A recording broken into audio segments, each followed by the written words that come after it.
നമസ്കാരം. പ്രൈം ഡിബേറ്റിലേക്ക് സ്വാഗതം. ഡൽഹിയിലെ തിരക്കിട്ട കൂടിയാലോചനകളും തിരിച്ചടിക്കാൻ സമയവും സന്ദർഭവും തെരഞ്ഞെടുക്കാൻ സൈന്യത്തിന് പൂർണ്ണ സ്വാതന്ത്ര്യം പ്രധാനമന്ത്രി നൽകിയതും പാകിസ്ഥാനെ ഭയപ്പാടിലാക്കുന്നു.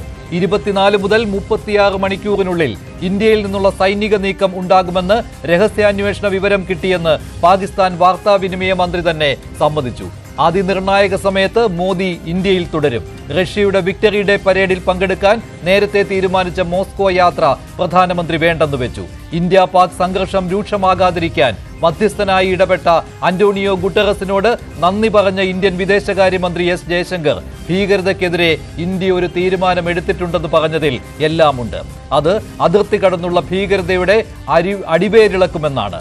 അതിർത്തിയിൽ തുടർച്ചയായി വെടിനിർത്തൽ ധാരണ ലംഘിക്കുന്ന പാകിസ്ഥാൻ അതിർത്തിക്കടുത്തെ ഭീകര ക്യാമ്പുകൾ ഒളിപ്പിക്കാനുള്ള നീക്കം നടത്തവേ പ്രൈം ഡിബേറ്റ് ചർച്ച ചെയ്യുന്നു. ഇന്ത്യൻ നീക്കത്തിൽ പാകിസ്ഥാൻ അമ്പരപ്പിലും.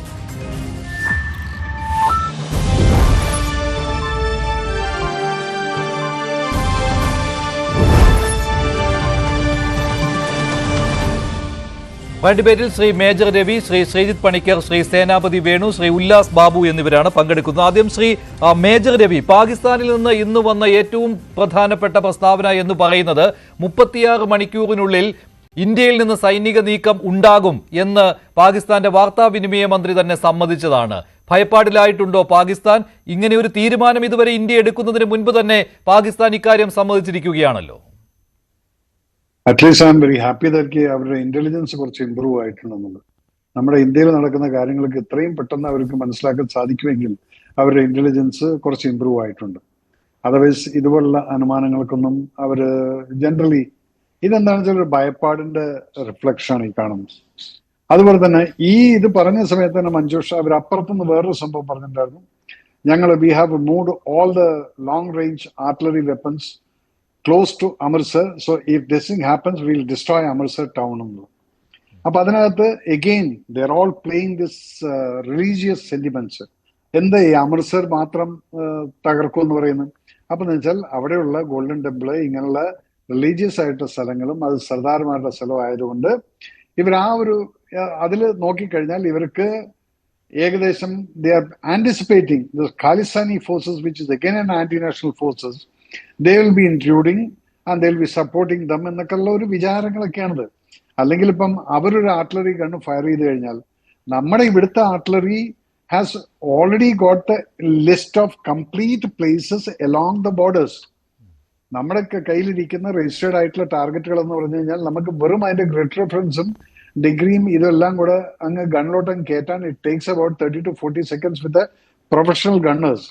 അതങ്ങ് കയറ്റി കഴിഞ്ഞാൽ ഇത് വെടിവെച്ചിട്ട് ഈ ടൈം ഓഫ് ഫ്ലൈറ്റും കൂടെ നോക്കിക്കഴിഞ്ഞാൽ ഒരു 40 സെക്കൻഡിന്റെ ഉള്ളില് മാക്സിമം 40 സെക്കൻഡ് എന്ന് പറയുന്നത് ഒരു 30 kilometres 35 kilometres 40 kilometres depending upon the altitude. ഇത് വെച്ച് കഴിഞ്ഞാൽ അവർക്ക് അതിലുള്ള കിട്ടാനുള്ളത് അവിടെ കിട്ടിയിരിക്കും. അപ്പൊ ഇതിന്റെ എല്ലാം കൂടിയിട്ടുള്ള ഒരു റിപ്രിക്കഷൻ ആണ് അവർ ഈ പറയുന്നത്. ഇതെന്തിനാ പറയുന്നത്? ലോകരാഷ്ട്രങ്ങളോട് പറയാണ് India is trying to attack us, so please save us. കരച്ചിൽ തുടങ്ങിയിരിക്കുകയാണ്. ഇത് മാത്രമാണ് നമുക്ക് ഇപ്പൊ അവരെ കുറിച്ച് പറയാൻ സാധിക്കുള്ളൂ. ഒരു കാര്യം കൂടി, മറ്റൊരു പ്രസ്താവന കൂടി ഇന്ന് താങ്കളുടെ ശ്രദ്ധയിൽപ്പെടുത്തുകയാണ്. താങ്കൾ അറിഞ്ഞ കാര്യം തന്നെയാണ്. പാകിസ്ഥാന്റെ ഉപപ്രധാനമന്ത്രിയും വിദേശമന്ത്രിയുമായ ഇഷാഖ് ദർ സെനറ്റിൽ നടത്തിയ ഒരു പ്രസ്താവനയാണ്. അതിൽ അദ്ദേഹം തന്നെ പറയുകയാണ്, UN-ൽ നിന്ന് ഒരു പ്രസ്താവന ഉണ്ടായല്ലോ പഹൽഗാം ആക്രമണത്തെ അപലപിച്ചുകൊണ്ട്. അതിൽ TRFന്റെ പേര് ഒഴിവാക്കിയത് തങ്ങൾ തന്നെയാണ് എന്ന്, അതിൽ സമ്മർദ്ദം ചെലുത്തിയത് തങ്ങളാണ് എന്ന് പാകിസ്ഥാൻ സമ്മതിക്കുകയാണ്. ഇഷാഖ് ദർ അവിടെ പറയുകയാണ് ആ പ്രസ്താവനയെ പാകിസ്ഥാൻ അനുകൂലിക്കുകയില്ല എന്ന് പറഞ്ഞു. എങ്ങനെ TRFന്റെ പേര് അതിൽ ചേർത്താൽ അനുകൂലിക്കുകയില്ല എന്ന്? അത് റെസിസ്റ്റന്റ് ഫ്രണ്ട് ആണെന്നാണ് പറയുന്നത്. അപ്പോൾ അത് ഒഴിവാക്കുവാൻ പാകിസ്ഥാൻ തന്നെ ശ്രമിച്ചു, അത് ഒഴിവാക്കി കിട്ടുകയും ചെയ്തു എന്നാണ് ഇന്ന് സമ്മതിച്ചത്. അപ്പോൾ ഇരട്ടത്താപ്പ് അവിടെ വ്യക്തമാണല്ലോ. ഒരു വശത്ത് കൊണ്ട് ഞങ്ങളല്ല ഭീകരത വളർത്തുന്നത്, ഞങ്ങളല്ല ഈ ഭീകരരെ അയക്കുന്നത് എന്ന് പറയുകയും അതോടൊപ്പം തന്നെ ഭീകര സംഘടനകളെ അവരെ UN-ന്റെ പ്രസ്താവനയിൽ ചേർക്കരുത് എന്ന് ആവശ്യപ്പെടുകയും ചെയ്യുക. ഇതല്ലേ ഇരട്ടത്താപ്പ് എന്ന് പറയുന്നത്? ഒരു സംശയമില്ല. അതുപോലെ തന്നെ ഇപ്പൊ മഞ്ജുഷ പറഞ്ഞ ഈ ഒരു കാര്യത്തിൽ ഒന്നുകൂടെ ആഡ് ഓൺ ചെയ്യാം. ഇവരിപ്പം UN-ന്റെ അടുത്ത് റിക്വസ്റ്റ് ചെയ്യാണ്, ഇനി എന്ത് തന്നെയാലും ശരി, if India attacks us, your complete support should come to us. UN ഒരിക്കലും അവർക്ക് സപ്പോർട്ട് ചെയ്യാനുള്ള ഒരു ചാൻസും ഇല്ല. കാരണം അവരോട് പറഞ്ഞിട്ടുള്ളതാണ്, UN ഹാസ് ഓൾറെഡി റെക്കഗ്നൈസ് ഇവരുടെ ഈ militancy വളർത്തുന്നതായിട്ടുള്ള habit already U N നല്ലപോലുള്ള ഒരു ധാരണയുണ്ട്. അതുകൊണ്ടാണ് ഇപ്പൊ ഈ ഒരു സംഭവം വന്നത്. TRSന്റെയും ഈ ഇഷ്യൂസ് എല്ലാം വന്നിരിക്കുന്നത് എന്തുകൊണ്ടാണ്? പിന്നെ അത് റിക്വസ്റ്റ് ചെയ്തുകൊണ്ട് UN നിന്ന് എടുത്തു കളയുക എന്നൊക്കെ പറയുന്നത് അത് ഓക്കെ, എന്നാലെങ്കിലും നിങ്ങൾ സമാനമായിട്ടിരിക്കുക. അപ്പോഴാണ് പാകിസ്ഥാൻ പറയുന്നത് ഇല്ല, ഇന്ത്യക്കാർ ഞങ്ങളെ അറ്റാക്ക് ചെയ്യാൻ വരാണ്, ഇപ്പൊ now we need the support from the UN and the world, ലോകരാഷ്ട്രങ്ങളിൽ നിന്ന് ഞങ്ങൾക്ക് സപ്പോർട്ട് വേണം. അപ്പൊ ഇത് പറയുന്നത് എന്തുകൊണ്ടാന്ന് വെച്ചാൽ വേണ്ടാത്ത പണിയൊക്കെ ചെയ്തു കഴിഞ്ഞു. ഇത് എന്തിനാണെന്നറിയാം മഞ്ജുഷി, ഈ ഒരു സംഭവം നടന്നു കഴിഞ്ഞാൽ ഇത് ഇവരുടെ ഇത്രയും വലിയൊരു റിപ്രകഷൻ ഉണ്ടാവും എന്നുള്ളത് വിചാരിച്ചില്ല. കാരണം ടൂറിസ്റ്റുകളെ ആക്രമിച്ചു കഴിഞ്ഞാൽ, ഇന്നസെന്റ് ആയിട്ടുള്ള ആളുകളെ ആക്രമിച്ചു കഴിഞ്ഞാൽ ഇന്ത്യ മഹാരാജ്യം ഒറ്റക്കെട്ടായി നിൽക്കുന്നു എന്നുള്ളത്. കാരണം ഇതിനു മുന്നേ പുൽവാമയിൽ 40 പട്ടാളക്കാരെ കൊന്ന സമയത്ത് ആ പട്ടാളക്കാർ 40 പേര് അവിടുന്ന് പോയിട്ടുണ്ടെങ്കിലും അവിടെ 400 പേര് വേറെയും പോയിട്ട് അവിടെ ഡ്യൂട്ടിക്ക് കയറിയിട്ടുണ്ട്. പക്ഷെ ഇപ്പൊ ഇവർ ആക്രമിച്ചിരിക്കുന്ന ആരെയാണ്? നിസ്സഹായമായിട്ട് ടൂറിസ്റ്റുകളെ. ഈ ടൂറിസ്റ്റുകളെ ആക്രമിച്ചു കഴിഞ്ഞാൽ പിന്നീട് ടൂറിസ്റ്റുകൾ അങ്ങോട്ട് പോകാൻ പേടിക്കും. അപ്പൊ അതാണ് ഇവരൊരു ടാർഗറ്റ് ഉണ്ടായിരുന്നത്. അതിന്റെ കൂട്ടത്തിൽ കുറച്ച് വർഗീയതയും കൂടെ ഉണ്ടായി കൊടുത്തു കഴിഞ്ഞാൽ അതിന്റെ മുളങ്ങ് പൊയ്ക്കോളും എന്ന് വിചാരിച്ചു. പക്ഷെ അതിവിടെ ഏറ്റിട്ടില്ല. ഈ ഹിന്ദു മുസ്ലിം റിഫ്റ്റ് എന്ന് പറയുന്ന ഒരു സംഭവം അവർ കൊണ്ടുവന്ന് വിതയ്ക്കാൻ നോക്കിയത് ഇവിടെ നടന്നിട്ടില്ല. അത് that's a brilliant move by the central government or all the government, state ഗവൺമെന്റ്സിനെയും ഞാൻ അപ്രീഷിയേറ്റ് ചെയ്യണം. Because nobody has spread that word. ഇങ്ങനൊരു സംഭവം ഉണ്ടായത് ഇത് ഹിന്ദു മുസ്ലിം അല്ല. Pakistan came and attacked Indian citizens. പാവപ്പെട്ട നിഷ്കളങ്കരായിട്ടുള്ള വ്യക്തികളെ ഇവിടെ ആക്രമിച്ചിട്ടുണ്ട്. അതിൽ നിന്നും നമ്മുടെ മഹാരാജ്യം ഒറ്റക്കെട്ടായി നിൽക്കുകയാണ്. അതിന്റെ ഇടയിൽ ചില രാഷ്ട്രീയ പാർട്ടിക്കാർ കാണിക്കുന്ന ചില ഡയലോഗുകളെല്ലാം അതൊന്ന് കുറച്ചു സമയത്തിന് മാറ്റിവെച്ചുകൊണ്ട് ഇതൊന്ന് സെറ്റിൽ ആവുന്നവരൊക്കെങ്കിലും അവർക്ക് ഈ വിദ്വേഷം പരത്തുന്ന സംഭവങ്ങളൊന്ന് മാറ്റിവെച്ചുകൊണ്ട് അങ്ങോട്ടും ഇങ്ങോട്ടും കുറ്റപ്പെടുത്താതെ ഞങ്ങളെല്ലാം ഒറ്റക്കെട്ടാണ്, ഇനി എന്ത് വന്നാലും ശരി നമ്മൾ രാജ്യത്തിന് വേണ്ടി ഫൈറ്റ് ചെയ്തിരിക്കും. ഈ ഫൈറ്റ് ചെയ്യാന്ന് പറയുന്ന സമയത്ത് മഞ്ജുഷി, ഈ വെള്ളപ്പൊക്കം വന്ന സമയത്ത് നമ്മളെല്ലാം ഒറ്റക്കെട്ടായത് നമ്മൾ കണ്ടതാണ്. ഇത് അതിലും വലിയൊരു സംഭവമാണ് ഒരു യുദ്ധം നടക്കുക എന്ന് പറഞ്ഞു കഴിഞ്ഞാൽ. അന്ന് ലോകം മുഴുവൻ കാർഗിൽ വാറിന്റെ സമയത്ത് നമ്മൾ കണ്ടതാണ്. ഓരോരുത്തരും അവരാൾ കഴിയുന്ന സഹായം നമ്മൾ ബോട്ടിലോട്ട് അയച്ചു കൊടുത്തുകൊണ്ടേയിരുന്നു. അതുപോലെ തന്നെ മരിച്ചു വരുന്ന പട്ടാളക്കാർക്ക്, അവരുടെ വീട്ടുകാർക്ക് നമ്മൾ കൊടുത്ത ആദരവ്, അവർക്ക് വേണ്ടി നമ്മൾ ചെയ്തിട്ടുള്ള കർത്തവ്യങ്ങൾ, ഇതൊക്കെയാണ് രാജ്യം ഒറ്റക്കെട്ടായിട്ട് നിൽക്കുക എന്ന് പറയുന്നത്. അപ്പൊ ഇവിടെ ഇതിന്റെ ഇടയിൽ ഇപ്പോഴും എനിക്ക് കുറേശ്ശെ I M feeling A little bit of communal disparity. ചില പാർട്ടിക്കാര് BJP കുറ്റം പറയും. BJPക്കാര് ഇപ്പൊ കുറ്റം പറയാനുള്ള സമയമില്ല. കാരണം വെച്ചാൽ ഇവിടെ ഇപ്പൊ സെൻട്രൽ ഗവൺമെന്റ് ഈസ് പ്ലാനിങ്. അവസാനം ഇന്നലെ മോദിജി എന്താണ് പറഞ്ഞിരിക്കുന്നത്? Now everything is over, so plan is already done. അത് കഴിഞ്ഞിട്ട് അതൊരു തുറന്ന യുദ്ധത്തിലേക്കുള്ള ഒരു സന്ദേശമായിട്ടാണോ താങ്കൾ കരുതുന്നത്? ഇപ്പോൾ സൈന്യത്തിന് പൂർണ്ണ സ്വാതന്ത്ര്യം, സമയവും സന്ദർഭവും തീരുമാനിക്കാൻ കൊടുത്തു എന്നാണല്ലോ ഇന്നലത്തെ ഉന്നതതല യോഗത്തിന് ശേഷം വാർത്തകൾ പുറത്തു വന്നത്. ഇത് ഒരു തുറന്ന യുദ്ധത്തിലേക്കുള്ള സന്ദേശം എന്ന് തന്നെയാണോ? ഇപ്പോൾ കാർഗിൽ യുദ്ധ സമയത്ത് ക്യാബിനറ്റിന്റെ ഒരു ഡിസിഷൻ വന്നിരുന്നു അന്ന്. ഇതിപ്പോൾ ഇന്നലത്തെ ആ ഒരു സന്ദേശം അത് തന്നെയാണോ ഉദ്ദേശിക്കുന്നത്? ഒരു തുറന്ന യുദ്ധത്തിലേക്ക് താങ്കൾ കരുതുന്നുണ്ടോ? അങ്ങനെ ഒരു തുറന്ന യുദ്ധം എന്നുള്ളതല്ല. ഇതിന് എവിടെയെല്ലാം ഇമ്പാക്ട് കൊടുക്കണം അവിടെയെല്ലാം കൊടുത്തേ പറ്റൂ എന്നുള്ളത്. അപ്പൊ ബേസിക്കലി എന്തായിരിക്കും? LOC, ലൈൻ ഓഫ് കൺട്രോൾ എന്ന് പറയുന്ന അൺഡ്രോൺ ലൈൻ ഓഫ് കൺട്രോൾ. അവിടെ ലൈനില്ല, ഒന്നുമില്ല. ഇത് കാർഗിലിന്റെ ഏകദേശം ഒരു രൂപം തന്നെയാണ്. ഇപ്പൊ ഈ കാശ്മീർ വാലിയിലും അതുപോലെ തന്നെ Poonch Rajouri sector up to പലാംവാല Akhnoor വരയ്ക്കും ഇങ്ങോട്ട് നോക്കിക്കഴിഞ്ഞാൽ ഇതെല്ലാം LOC ആണ് കിടക്കുന്നത്. ഈ സ്ഥലങ്ങളിലെല്ലാം സൈന്യത്തിനോട് പറഞ്ഞു എന്ന് പറഞ്ഞു കഴിഞ്ഞാൽ നിങ്ങൾ ഒന്ന് മനസ്സിലാക്കണം, ഇനി സൈന്യത്തിന്റെ റെസ്പോൺസിബിലിറ്റിയാണ് അവിടെ ബോർഡർ ഏരിയാസിലുള്ള എല്ലാ സിവിലിയൻസിനെയും സേഫ്റ്റി ആക്കുക. അവരെ ബൈ ചാൻസ് ബങ്കറുകളിലോട്ട് ഷിഫ്റ്റ് ചെയ്ത് കഴിഞ്ഞാൽ ആ ബങ്കറിൽ ഈ യുദ്ധം അല്ലെങ്കിൽ ഈ ഒരു കോൺഫ്ലിക്റ്റ് എത്ര ദിവസം പോകും എന്നുള്ളത് പ്ലാനിങ് ഇല്ലെങ്കിലും അറ്റ്ലീസ്റ്റ് അതിനനുസരിച്ചുള്ള ഫുഡ്, മെഡിസിൻസ്, വെള്ളം ഇതെല്ലാം സ്റ്റോക്ക് ചെയ്തുകൊണ്ടായിരിക്കണം അവരെ അവിടെ സുരക്ഷിതമായി വെച്ചിട്ടാണ് നമുക്ക് ഓക്കെ നൗ ദ അസ്ലി എന്ന് പറഞ്ഞാൽ ഓക്കെ ഒറിജിനൽ ഗൺ ഫയർ എന്ന് പറഞ്ഞ് തുടങ്ങണമെങ്കിൽ ഇതെല്ലാം പട്ടാളം നോക്കണം. അത് സെൻട്രൽ ഗവൺമെന്റ് വന്നിട്ട് അവിടെ നിന്ന് നോക്കാൻ പറ്റില്ല. കാരണം ഈ ഏരിയ മുഴുവൻ കവേർഡ് ചെയ്ത് പ്രൊട്ടക്ട് ചെയ്യുന്ന പട്ടാളക്കാരാണ്. അതുകൊണ്ടാണ് പ്രധാനമന്ത്രി ഓൾറെഡി പറഞ്ഞ് now it is in your hand, I have given the decision, the planning is done. So that planning is of course it's a secret planning. അതെന്താണെന്നുള്ളത് നമ്മളിപ്പം ഒരു TV ചർച്ചയിൽ നിന്ന് പറയാൻ പറ്റുന്ന ഒരു സംഭവമല്ല. ഞാൻ അറിഞ്ഞാലും അത് we are not suppose to discuss everything. എവിടെ അടി വരും, എങ്ങനെ അടി വരും എന്നുള്ളത് പാകിസ്ഥാൻ ഇപ്പം വ്യാകുലരാണ്. അതുകൊണ്ടാണ് അവർ പോടുന്നത്. പക്ഷേ പാകിസ്ഥാൻ LOCയിൽ തുടർച്ചയായ വെടിവെപ്പുകൾ നടത്തുന്നുണ്ട്, അങ്ങനെയും റിപ്പോർട്ടുകൾ വരുന്നുണ്ട്. LOCയിലത്തെ വെടിവെപ്പ് എന്ന് പറഞ്ഞു കഴിഞ്ഞാൽ അവരുടെ വെടിവെപ്പിന് നമ്മൾ അത്ര വലിയ കാര്യമാക്കേണ്ട ആവശ്യമില്ല. They are not doing the shellings എന്ന് പറഞ്ഞാൽ RT ഷെല്ലിങ്ങോ അല്ലെങ്കിൽ അവർ വെടിവെപ്പിന് നടക്കും, 10 റൗണ്ട് ഫയർ ചെയ്തു, ഇതെല്ലാം ഉണ്ടായിരിക്കും. പണ്ട് ഷെല്ലിംഗ് അടക്കം നടക്കുമ്പോഴും it was not effective shelling. അത് വല്ല മോട്ടറിന്റെ ഒക്കെ ഷെല്ലിംഗ് വരുമായിരിക്കും. പക്ഷേ the moment they start the artillery firing, that is the time Pakistan is going to buy it. If they do that mistake, അതിനകത്ത് ഇവിടെ എന്തെങ്കിലും ഡ്രാസ്റ്റിക് ആയിട്ട് ഡാമേജുകൾ വന്നു കഴിഞ്ഞാൽ നമ്മൾ ഈ വിചാരിച്ചിടത്തൊന്നും കയ്യിലൊന്നും നിൽക്കില്ല. പിന്നീടുള്ള തിരിച്ചടി വളരെ ഭീകരമായിരിക്കും. ആ ഒരു ഭീകരതയിലോട്ട് പോരുതേ എന്ന് പ്രാർത്ഥിക്കുന്ന ഒരു വ്യക്തിയാണ് ഞാൻ. അവർക്ക് കൊടുക്കാനുള്ളത് നമ്മൾ കൊടുക്കണം, അത് കൊടുത്തിരിക്കും. അത് POK എവിടെയാണെങ്കിലും, ഇവരുടെ ക്യാമ്പുകളാണെങ്കിലും ശരി, ഇവരുടെ മിലിറ്ററി പോസ്റ്റുകൾ, LOCയിലുള്ള പോസ്റ്റുകളാണെങ്കിലും ശരി, ഇതിനെല്ലാം കൊടുക്കേണ്ട ഡാമേജ് നമ്മൾ കൊടുത്തിരിക്കും എന്നുള്ള നല്ല ഉറപ്പുണ്ട്. അതിന്റെ പ്ലാനിങ് നടക്കും. പക്ഷേ if they do any mistakes, if they do any foolish movement, that will be a disastrous, in fact that will be a real disastrous stage for the Pakistan. അതാണ് ഇപ്പോഴത്തെ അവസ്ഥയിൽ നിൽക്കുക. കാരണം പട്ടാളത്തിന്റെ കയ്യിലാണ് ഇരിക്കുന്നത്. അവരിതെല്ലാം പ്ലാൻ ചെയ്ത് വെച്ചിട്ടുണ്ട്. അവർക്കറിയാം എവിടെ അടിക്കണം, എങ്ങനെ അടിക്കണം എന്നുള്ളത്. So let's all wait, let's not discuss that secret ആക്ടുകളെല്ലാം ഇവിടെ നമ്മളിപ്പോൾ സംസാരിക്കേണ്ട ശരി ശരി പ്ലാൻ ആയി കഴിഞ്ഞു എന്നുള്ളത് തന്നെയാണ് ഇന്നലത്തെ ഉന്നതതല യോഗത്തിന് ശേഷം പുറത്തു വരുന്ന വിവരങ്ങൾ. പക്ഷേ അതീവ രഹസ്യമായ കാര്യങ്ങളായിരിക്കും. ആ ഇന്റലിജൻസ് വിവരങ്ങൾ കിട്ടിയെന്നാണ് പാകിസ്ഥാൻ ഇപ്പോൾ അവകാശപ്പെടുന്നത്. അതിനുള്ള പരക്കം പാച്ചിലുമാണ് ഇപ്പോൾ പാകിസ്ഥാൻ. ശ്രീ സേനാപതി വേണു, കോൺഗ്രസിന് എന്തായാലും വൈകിയാണെങ്കിലും വിവേകമുദിച്ചതിൽ അത് നല്ല കാര്യമാണ്. പ്രധാനമന്ത്രിക്കെതിരെയുള്ള ട്വീറ്റ് പിൻവലിക്കുകയും ചെയ്തു. ഇനി അത്തരം കാര്യങ്ങളിൽ ശ്രദ്ധ വേണ്ട എന്ന്, ഈ വിമർശനങ്ങളിൽ ശ്രദ്ധ വേണ്ട എന്നുള്ള നിർദ്ദേശവും നൽകിയിട്ടുണ്ട്. ഇന്ത്യ സഖ്യത്തിൽ നിന്നുള്ള വിമർശനവും കോൺഗ്രസിനെതിരെ ഉണ്ടാവുകയും ചെയ്തു. അതുകൊണ്ട് ഇനി അങ്ങോട്ട് ഒറ്റക്കെട്ടായി പാകിസ്ഥാനെതിരെ നീങ്ങണം, അതിനുള്ള ശബ്ദമുയർത്തണം. വിമർശനങ്ങൾ പാകിസ്ഥാനെതിരെ മാത്രം. ഇതിപ്പോൾ കോൺഗ്രസിന് ബോധ്യമായി കഴിഞ്ഞുവല്ലോ. ഇന്നലത്തെ ഉന്നതതല യോഗത്തിന് ശേഷം കൃത്യമായ സന്ദേശം സേനയ്ക്ക് പ്രധാനമന്ത്രി നൽകിയും കഴിഞ്ഞു. അല്ല Manjusha, strike when the iron is hot. അത് ഇരുമ്പ് പഴുത്തിരിക്കുമ്പോൾ അടിക്കാൻ പറ്റത്തുള്ളൂ. നമ്മുടെ രാജ്യം ഇപ്പോൾ ഒരു പ്രതിസന്ധിയിൽ നിൽക്കുമ്പോൾ നമ്മളുടെ ഇടയിലുള്ള പരസ്പരമായിട്ടുള്ള ഒരഭിപ്രായ ഭിന്നതയും അഭിപ്രായ വ്യത്യാസവും അത് നമുക്ക് ഗുണകരമല്ല. ഇപ്പം ലക്ഷക്കണക്കിന് ആളുകളിൽ ആരെങ്കിലും 1-2 ആളുകൾ ഇത് കൈകാര്യം ചെയ്യുന്നവരാണ്. സ്വാഭാവികമായിട്ടും അവർ ഏതെങ്കിലും രീതിയിലുള്ള അഭിപ്രായ പ്രകടനങ്ങളോ മറ്റു കാര്യങ്ങളോ ഒക്കെ നടത്തുന്നത് അതൊന്നും ഗുണകരമല്ല എന്നുള്ളത് കൊണ്ടാണ് അതിനെല്ലാം മാറ്റി നിർത്തിക്കൊണ്ട് ഇപ്പോൾ ഗവൺമെന്റ് എടുക്കുന്ന എല്ലാ തീരുമാനത്തിനും ഇന്ത്യയിലെ മുഴുവൻ കക്ഷികളും, കാരണം രാഷ്ട്രീയമായ ഒരു ജനാധിപത്യ രാജ്യമാണ് നമ്മുടേതെന്നുള്ളതുകൊണ്ട് രാഷ്ട്രീയമായ പിന്തുണ ഈ കാര്യത്തിൽ വളരെ കൃത്യമായിട്ടും ഗവൺമെന്റിനുണ്ടാകണം. അതുകൊണ്ട് ഗവൺമെന്റ് എടുക്കുന്ന എല്ലാ തീരുമാനത്തിലും ഞങ്ങൾ സമ്പൂർണ്ണമായി ഗവൺമെന്റിനൊപ്പം ഉണ്ടാകും എന്നുള്ളതാണ്. ഇവിടെ മേജർ രവി സാർ പറഞ്ഞ ആ ഒരു കാര്യത്തെയാണ് ഞാനും ആവർത്തിക്കുന്നത്. ഒന്ന്, ഇപ്പൊ എന്നെ പോലുള്ള ഒരു മുൻ സൈനികരൊക്കെ ഞങ്ങൾ ആഗ്രഹിക്കുന്ന ഒരു യുദ്ധവും ഉണ്ടാകരുത് എന്ന് ആഗ്രഹിക്കുന്നവരാണ്. കാരണം ഇതിന്റെയൊക്കെ ഭീകരതയും ഇതിന്റെയൊക്കെ ഭയാനകതയും നേരിട്ട് കാണുകയും വായിച്ചെറിയുകയും ഒക്കെ ചെയ്തവരാണ് ഞങ്ങൾ എന്നുള്ളതാണ്. പക്ഷെ പാകിസ്ഥാൻ കഴിഞ്ഞ അവരുടെ ഒരു 50-60 വർഷത്തെ ചരിത്രത്തിൽ അവർ ഈ തെറ്റുകൾ ഇങ്ങനെ ആവർത്തിച്ചുകൊണ്ടിരിക്കും. ആദ്യം അവർ കശ്മീരിൽ കയറി, അന്നും അവരുടെ തെറ്റ്. 65 അവർ റാൻ ഓഫ് കച്ചിലേക്ക് കയറി, അന്നും അവരുടെ തെറ്റ്. 71 ബംഗ്ലാദേശിൽ അവർ നടത്തിയ ക്രൂരമായ നരഹത്യ, ജനോസൈഡ്, അതും അവരുടെ തെറ്റ്.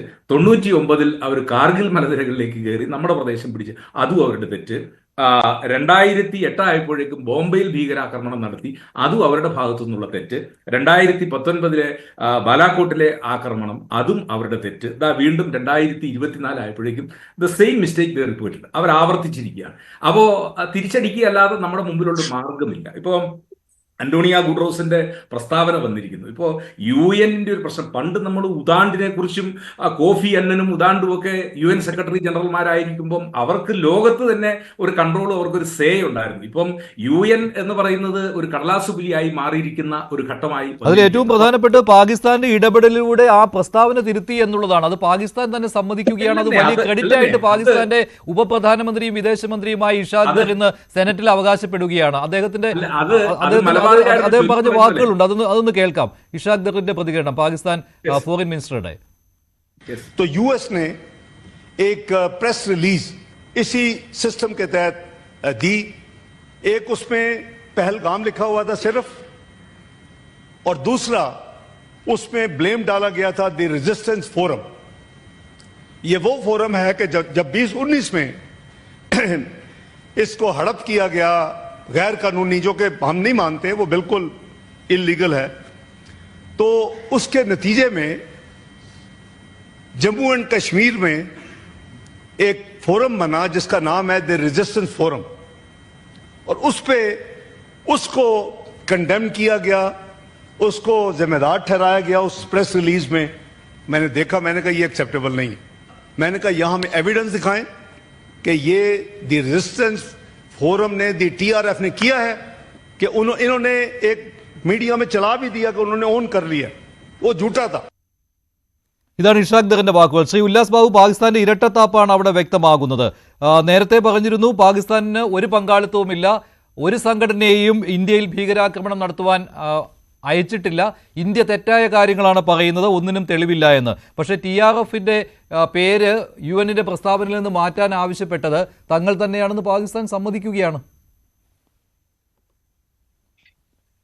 അല്ല, അവര് വെപ്രാളം പിടിച്ചിട്ട് അവരത് സമ്മതിക്കുന്നു, ഇത് സമ്മതിക്കുന്നു, അവരാദ്യം ഭീഷണിപ്പെടുത്തുന്നു, അവരുടെ കയ്യിലുള്ള ആയുധങ്ങൾ ഉപയോഗിക്കുന്നു പറയുന്നു, അവർ ഇന്ന സ്ഥലങ്ങളിൽ ഉപദ്രവിക്കുമെന്ന് പറയുന്നു. അത് കഴിഞ്ഞ് അവർ തന്നെ പേടിച്ചോടുന്നു, അവർ കുടുംബങ്ങളെ മാറ്റുന്നു, അവർ അങ്ങോട്ടും ഇങ്ങോട്ടും യുദ്ധങ്ങളുടെ സംബന്ധമായിട്ടുള്ള വർത്തമാനങ്ങൾ പറയുന്നു. ഇതൊക്കെ സ്വാഭാവികമായിട്ട് ഇത് ആരും ഉണ്ടാക്കിയതാണ് മഞ്ജുഷ. വെറുതെ ഇരുന്നൊരു സ്ഥലത്ത് വന്നിട്ട് സാധാരണക്കാരായിട്ടുള്ള നമ്മുടെ ഭാരതീയരെ അനാവശ്യമായിട്ടുള്ള പ്രശ്നങ്ങളിൽ പെടുത്തിയത് ഇവരല്ലേ? ഇവർ ചെയ്ത ആക്രമണമല്ലേ? എല്ലാ തവണയും ഇത് തന്നെയാണ്. വന്നു ചൊറിയും, അത് കഴിഞ്ഞിട്ട് എന്താ പറയാ, തണ്ടൽ തല്ലി വീണിട്ട് കരഞ്ഞിട്ട് ഒരു കാര്യമില്ലല്ലോ. പാഠം ഭാഷയിൽ പറയുകയാണെങ്കിൽ ഇന്ത്യ മഹാരാജ്യം ഡെവലപ്മെന്റിന്റെ ഭാഗമായിട്ട് ലോകരാഷ്ട്രങ്ങൾക്ക് മുമ്പിൽ കൃത്യമായിട്ടുള്ള സന്ദേശവുമായിട്ട് വികസിത രാജ്യമായി മുന്നോട്ട് പോയിക്കൊണ്ടിരിക്കുന്ന സമയത്ത്, വികസനവുമായി മുന്നോട്ട് പോയിക്കൊണ്ടിരിക്കുന്ന സമയത്ത് ഇതേപോലെയുള്ള പ്രവർത്തികൾ നടത്തിക്കൊണ്ട് അവരെ സംബന്ധിച്ചിടത്തോളം അവർ തന്നെ കൃത്യമായി പറഞ്ഞല്ലേ, 30 കൊല്ലമായിട്ട് ഇതുപോലെയുള്ള തീവ്രവാദികളെ പാലൂട്ടി വളർത്തിയവരാണ് ഞങ്ങൾ എന്ന് അവർ തന്നെ കൃത്യമായി പറഞ്ഞതല്ലേ.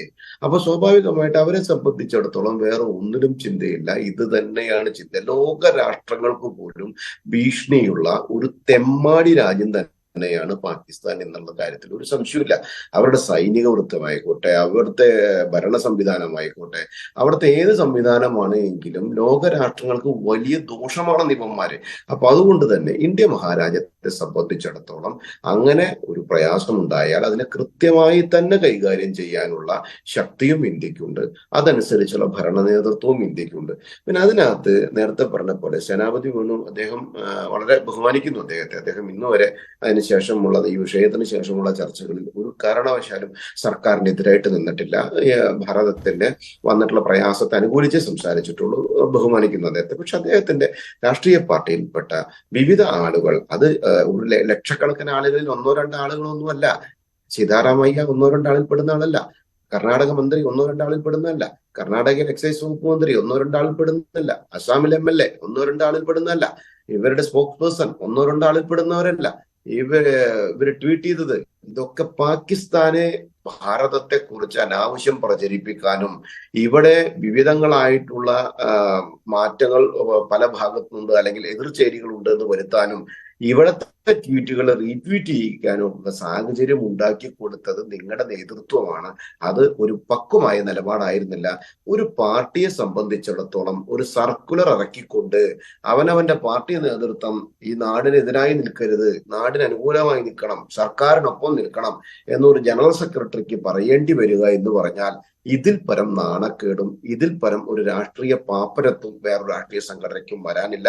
എന്തുകൊണ്ടാണ് ആ വിവരദോഷികൾ അത് ചെയ്തത് എന്ന് എനിക്കറിയില്ല. ഇതിനെക്കുറിച്ച് പറഞ്ഞവർ അവർ ഭാരതത്തിനെ എതിർത്ത് സംസാരിച്ചതെന്ന് അറിയില്ല. എങ്കിലും പക്ഷേ അവർ തിരുത്തിയിട്ടുണ്ട്. ഇപ്പോൾ എന്തായാലും കോൺഗ്രസ് ഇനി ആ നിലപാടിലേക്ക് ഇല്ല എന്ന് വ്യക്തമാകുന്ന രീതിയിലാണ് ആ ട്വീറ്റ് ഒക്കെ റിമൂവ് ചെയ്തിട്ടുണ്ട്.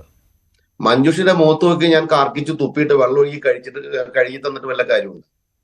മഞ്ജുഷിന്റെ മുഖത്ത് ഞാൻ കാർക്കിച്ച തുപ്പുക, എന്നിട്ട് ഒരെണ്ണ തരിക, എന്നിട്ട് വെള്ളം ഒഴിച്ച് അത് കഴുകിയിട്ട് സോറി ഇട്ട എന്ന് പറഞ്ഞാൽ എന്താ അർത്ഥമുള്ള? പുരകത്തുമ്പോഴല്ല മഞ്ജുഷയെ വാഴ നടന്നത്. അത് നിങ്ങൾ ആലോചിച്ച് നോക്കണം. പുരകത്തുമ്പോഴല്ല ചെയ്യേണ്ടത്. രാജ്യത്തിന്റെ ഏറ്റവും പ്രധാനപ്പെട്ട സമയങ്ങളിൽ രാജവിരുദ്ധപരമായിട്ടുള്ള വർത്തമാനങ്ങൾ പറഞ്ഞിട്ട് അത് കുറച്ച് കഴിഞ്ഞപ്പോൾ ഞങ്ങളൊക്കെ അത് പിൻവലിച്ചു പോയി എന്ന് പറഞ്ഞാൽ പിൻവലിച്ചില്ലെങ്കിൽ പിൻവലിപ്പിക്കാനുള്ള കാര്യങ്ങളൊക്കെ കൃത്യമായിട്ട് തന്നെ ഭാരത സർക്കാർ ചെയ്യും. അത് കൃത്യമായി ബോധ്യവും കോൺഗ്രസ് പാർട്ടിയുടെ ഏതെങ്കിലും ഒരാൾക്കുള്ളത് കൊണ്ടാണ് ഇപ്പൊ ആ പ്രവൃത്തി നടത്തിയതും അതുകൊണ്ട് പിൻവലിച്ചു പോയതും. അതൊക്കെ പോയിക്കോട്ടെ, അല്ലെങ്കിലും മനസ്സിനകത്തുള്ളത് തികട്ടി വരിക എന്ന് മാത്രം അതിനെ കണ്ടാൽ മതി. നമ്മൾ അതിനെ മൈൻഡ് ചെയ്യുന്നില്ല. അല്ലെങ്കിലും ഭാരത സർക്കാർ അതിനെക്കുറിച്ച് വേവലാതിപ്പെട്ടിട്ടില്ല, അതിനെക്കുറിച്ച് വ്യാകുലപ്പെടുന്നില്ല. ഭാരതത്തിനെതിരായി പ്രവർത്തിച്ച ശക്തികളെ, അത് തീവ്രവാദ ശക്തികളെ, അത് മതത്തിന്റെ പേരും പറഞ്ഞ് ഇവിടെ രണ്ടാക്കി ശ്രമിച്ച് പൊതുസമൂഹത്തെ അങ്ങോട്ടും ഇങ്ങോട്ടും തല്ലിക്കാൻ ശ്രമിച്ച ശൈലികളെ എല്ലാം ഭംഗിയായി തന്നെ ഭാരതം കൈകാര്യം ചെയ്തിട്ടുണ്ട്.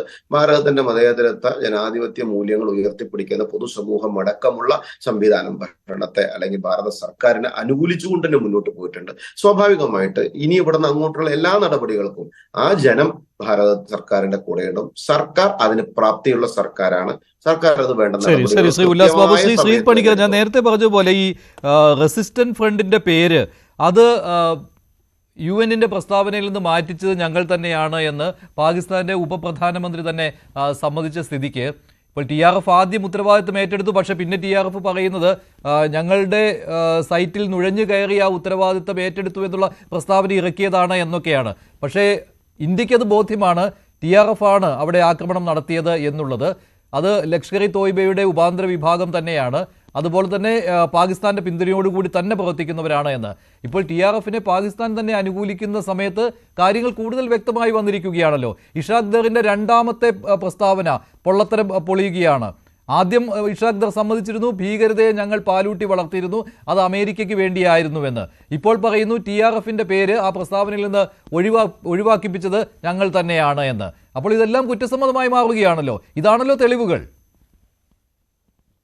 ശ്രീ മഞ്ജുഷ്, പാകിസ്ഥാൻ നയതന്ത്രപരമായിട്ട് ഒരു വലിയ ബിഗ് ഹോളോ എന്ന രീതിയിലത്തേക്ക് ആണ് എന്നെല്ലാവർക്കും പൊതുസമൂഹത്തിന് ലോകത്തിന് തന്നെ ബോധ്യപ്പെടുന്ന രീതിയിലത്തേക്കുള്ള ഒരു പ്രസ്താവനയാണ് ഇപ്പോൾ അവരുടെ ഉപപ്രധാനമന്ത്രിയുടെ ഭാഗത്ത് നിന്ന് വന്നിരിക്കുന്നത്.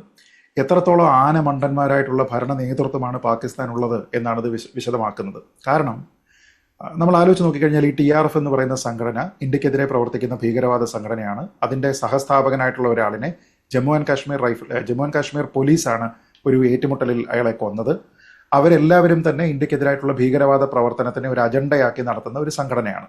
അപ്പോൾ അത് ലഷ്കർ ഇ തോയ്ബയുടെ ഒരു ഓഫ് ഷൂട്ടാണ് എന്നൊക്കെ പറയുമ്പോഴും അത് കേവലം ഒരു പ്രോക്സി എന്ന രീതിയിൽ പ്രവർത്തിക്കുന്ന സംഘടന മാത്രമാണ്. ഇഫക്റ്റീവ്ലി അത് ലഷ്കർ ഇ തൈബ തന്നെയാണ്. ലഷ്കർ ഇ തൈബ മുന്നോട്ട് വെക്കുന്ന ആശയങ്ങൾ എന്തൊക്കെയാണോ, എന്ത് തരത്തിലുള്ള തീവ്രവാദത്തിനെയാണോ അവർ പ്രോത്സാഹിപ്പിക്കുന്നത്, കാശ്മീരുമായി ബന്ധപ്പെട്ട അവരുടെ നിലപാടുകൾ എന്താണോ, ഈ കാര്യമെല്ലാം തന്നെ അങ്ങനെയാണ്. നമ്മൾ ഏതെങ്കിലും ഒരു പ്രത്യേക കോസിന് വേണ്ടിയിട്ട് അതിനു വേണ്ടിയിട്ടുള്ള ഫണ്ട് കളക്ഷന് വേണ്ടിയിട്ട് സെപ്പറേറ്റ് ആയിട്ടൊരു അക്കൗണ്ട് തുടങ്ങുന്നു എന്ന് പറയുന്നത് പോലെ 2019 ആർട്ടിക്കിൾ 370 അബ്രോഗേറ്റ് ചെയ്ത സമയത്ത് പ്രത്യേകിച്ച് കാശ്മീരിന് വേണ്ടിയിട്ട് അല്ലെങ്കിൽ അതിന്റെ വിമോചനത്തിന് വേണ്ടിയിട്ട് എന്നൊക്കെ പറഞ്ഞുകൊണ്ട് ഉണ്ടാക്കിയിരിക്കുന്ന ഒരു സബ്സെറ്റ് ഓഫ് ലഷ്കർ ഇ തൈബയാണ് ഈ TRF എന്ന് പറയുന്നത്.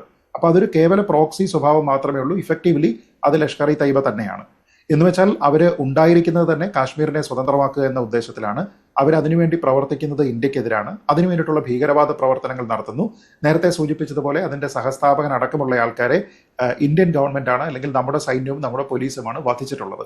അപ്പോൾ ഈ ഒരു സാഹചര്യത്തിൽ വളരെ വ്യക്തമായിട്ടുള്ള കാര്യം ആന്റി ഇന്ത്യ പ്രവർത്തനങ്ങളാണ് ഈ TRF നടത്തുന്നത് എന്നാണ്. അതുകൊണ്ട് തന്നെയാണ് ആ സംഘടനയെ ഇന്ത്യയിൽ ഒരു നിരോധിത ഭീകര സംഘടനയായിട്ട് നമ്മളതിനെ കാറ്റഗറൈസ് ചെയ്തിരിക്കുന്നത്. അങ്ങനെയുള്ള ഒരു സംഘടനയെ പരസ്യമായിട്ട് ന്യായീകരിക്കുന്നതിന് വേണ്ടിയിട്ടാണ് പാകിസ്ഥാന്റെ ഉപപ്രധാനമന്ത്രി ശ്രമിക്കുന്നത്. അപ്പോൾ ഇത് റിവീൽ ചെയ്യുന്ന കുറേയധികം കാര്യങ്ങളുണ്ട്. ഒന്നാമത്, പാകിസ്ഥാന്റെ ഈ മണ്ടത്തരം അല്ലെങ്കിൽ അവരുടെ ഒരു പ്രസ്താവന എന്നതിനപ്പുറത്തേക്ക് UN എന്ന് പറയുന്നത് എത്രത്തോളം ടൂത്ത്ലെസ് ആയിട്ടുള്ള ഒരു ഓർഗനൈസേഷനായി പല്ലുകൊഴിഞ്ഞു പോയിരിക്കുന്ന വളരെ പഴക്കം ചെന്ന പ്രാകൃതമായിട്ടുള്ള ഒരു സെറ്റപ്പ് മാത്രമായിരിക്കും, കേവലം ഒരു പേരിന് വേണ്ടി എക്സിസ്റ്റ് ചെയ്യുകയും ചെയ്യുന്ന രീതിയിലത്തേക്ക് മാത്രമായിട്ട് ചുരുങ്ങിപ്പോയി എന്നുള്ളതാണ് പ്രധാനം. കാരണം നമ്മൾ ഈ ഗ്ലോബൽ പൊളിറ്റിക്കൽ സിറ്റുവേഷനൊക്കെ നോക്കിക്കഴിഞ്ഞാൽ അതിൽ വലിയ ഒരു സേ ഉള്ള രാജ്യമൊന്നുമല്ല പാകിസ്ഥാൻ. അപ്പോൾ അങ്ങനെയുള്ള പാകിസ്ഥാൻ പോലും പ്രസ് ചെയ്ത് കഴിഞ്ഞാൽ UN അവർ ഒറിജിനലി തയ്യാറാക്കിയിരിക്കുന്ന ഒരു സ്റ്റേറ്റ്മെന്റിൽ നിന്ന് അതിനെ കാര്യമായ രീതിയിലേക്ക് ഡൈല്യൂട്ട് ചെയ്യാനായിട്ട് സന്നദ്ധമാണ് എങ്കിൽ, ഈ പാകിസ്ഥാൻ ഉപപ്രധാനമന്ത്രി പറഞ്ഞിരിക്കുന്നത് പോലെയാണ് സത്യത്തിൽ നടന്നിരിക്കുന്നത് എങ്കിൽ,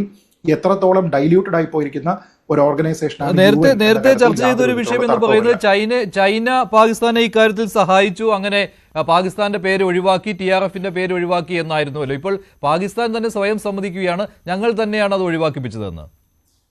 എക്സാക്ട്ലി. അപ്പോൾ പാകിസ്ഥാൻ ഇവിടെ ചൈനയുടെ സഹായത്തോടു കൂടിയാണോ അത് ചെയ്തിരിക്കുന്നത്? കാരണം പാകിസ്ഥാൻ ഒരു നോൺ പെർമനന്റ് മെമ്പറാണ്. അതുകൊണ്ട് തന്നെ ഇയാളൊരു എട്ടുകാലി മമ്മൂഞ്ഞ് കളിക്കുകയാണോ എന്നൊന്നും നമുക്കറിയില്ല. കാരണം ഞങ്ങൾക്ക് ഇത്രയും വലിയ സ്വാധീനമുണ്ട് എന്നൊക്കെ പറയുമ്പോൾ ഈ സ്റ്റേറ്റ്മെന്റിന്റെ അനന്തര ഫലങ്ങൾ എന്താണ് എന്നതിനെക്കുറിച്ച് വലിയൊരു മണ്ടനാളികളെന്നാണ് നമ്മൾ മനസ്സിലാക്കേണ്ടത്. കാരണം പരസ്യമായിട്ട് ഒരു ഭീകരവാദ സംഘടനയ്ക്കുള്ള ഒരു എൻഡോഴ്സ്മെന്റ് അല്ലേ അയാളെ കൊടുത്തിരിക്കുന്നത്. ഒരു ഭീകരവാദ പ്രവർത്തനം നടത്തുമ്പോൾ അതിനെ അപലപിക്കുകയും അതിന് കാരണക്കാരായിട്ടുള്ള ആൾക്കാർ ആരായാലും, പ്രത്യേകിച്ച് അതിന്റെ ഉത്തരവാദിത്തം ഏറ്റെടുത്തിരിക്കുന്ന ആൾക്കാർ, അങ്ങനെയുള്ള ആൾക്കാരെ അവരിൽ നിന്ന് ഡിസ്റ്റൻസ് ചെയ്യുന്നതിന് പകരം അവരെ ഷീൽഡ് ചെയ്യുകയാണ്. അപ്പോൾ ഈ പ്രസ്താവന കാണിക്കുന്നത് തന്നെ പാകിസ്ഥാൻ ഗവൺമെന്റിന്റെ ഔദ്യോഗികമായിട്ടുള്ള ഒരു എൻഡോഴ്സ്മെന്റ്, ഒരു പിന്തുണ ഈ TRF ഉണ്ട് എന്നാണ്. അപ്പോൾ ഭീകരവാദ പ്രവർത്തനമാണ് TRF നടത്തുന്നത് എന്നതിനെക്കുറിച്ച് സമ്മതിക്കാൻ വയ്യാതെ അത് ഇറ്റ്സ് എ സ്മോൾ ഫോറം എന്നാണ് അദ്ദേഹം പറയുന്നത്. അപ്പോൾ ഈ റെസിസ്റ്റൻസ് ഫ്രണ്ട് എന്ന് പറയുന്നത് ഒരു ചെറിയ ഫോറം മാത്രമാണ്, അതല്ലാതെ ഈ രീതിയിലത്തേക്കുള്ള ഒരു ഓർഗനൈസേഷൻ അല്ല എന്ന് പറഞ്ഞാൽ ആഗോള തീവ്രവാദത്തോട്, പ്രത്യേകിച്ച് ഇന്ത്യയോടുള്ള ക്രോസ് ബോർഡർ ടെററിസത്തിനോട് പാകിസ്ഥാൻ കാലാകാലങ്ങളായിട്ട് സ്വീകരിക്കുന്ന മൃദു സമീപനമാണ് അത് എന്നുള്ളതിനെ പറ്റി അദ്ദേഹം പരസ്യമായിട്ട് പറയുകയാണ്. രണ്ട്, ഇന്ത്യക്ക് ഇത്രത്തോളം വലിയ രീതിയിലത്തേക്കുള്ള ഒരു ബുദ്ധിമുട്ടുണ്ടായതിനു ശേഷവും ഈ തീവ്രവാദ സംഘടനകളെ അതിനുവേണ്ടി അക്കൗണ്ടബിൾ ആക്കി നിർത്തുന്നതിന് വേണ്ടിയിട്ട് പാകിസ്ഥാൻ ശ്രമിക്കുന്നില്ല. എന്ന് വെച്ചാൽ അവരെ സംരക്ഷിക്കുന്നതിന് വേണ്ടിയിട്ടുള്ള ഒരു പ്രവർത്തനം അവർ നടത്തുന്നു എന്ന് പറഞ്ഞാൽ അത് നീതിയെ തടസ്സപ്പെടുത്തലാണ്. കാരണം പാകിസ്ഥാൻ UN ഉൾപ്പെടെയുള്ള പല അന്താരാഷ്ട്ര പീസ് മേക്കിംഗ് ബോഡികളിൽ അംഗമാണ്. അങ്ങനെയുള്ള ഒരാൾ ചെയ്യേണ്ടുന്നത് ഏതെങ്കിലും രീതിയിലത്തേക്കുള്ള തീവ്രവാദ പ്രവർത്തനം ഉണ്ടായിട്ടുണ്ടെങ്കിൽ അത് ആരാണ് എന്ന് പറയുകയും അവരെ അക്കൗണ്ടബിൾ ആക്കുകയും ചെയ്യുകയാണ്. പക്ഷെ അത് ചെയ്യുന്നതിന് പകരം ഇവര് സൂചിപ്പിക്കുന്നത് എന്താ, സത്യത്തിൽ അവർ പറയാൻ ശ്രമിക്കുന്നത് ഇന്ത്യ തന്നെ ആഭ്യന്തരമായി ഓർക്കസ്ട്രേറ്റ് ചെയ്തതാണ് ഇതെന്നാണ്.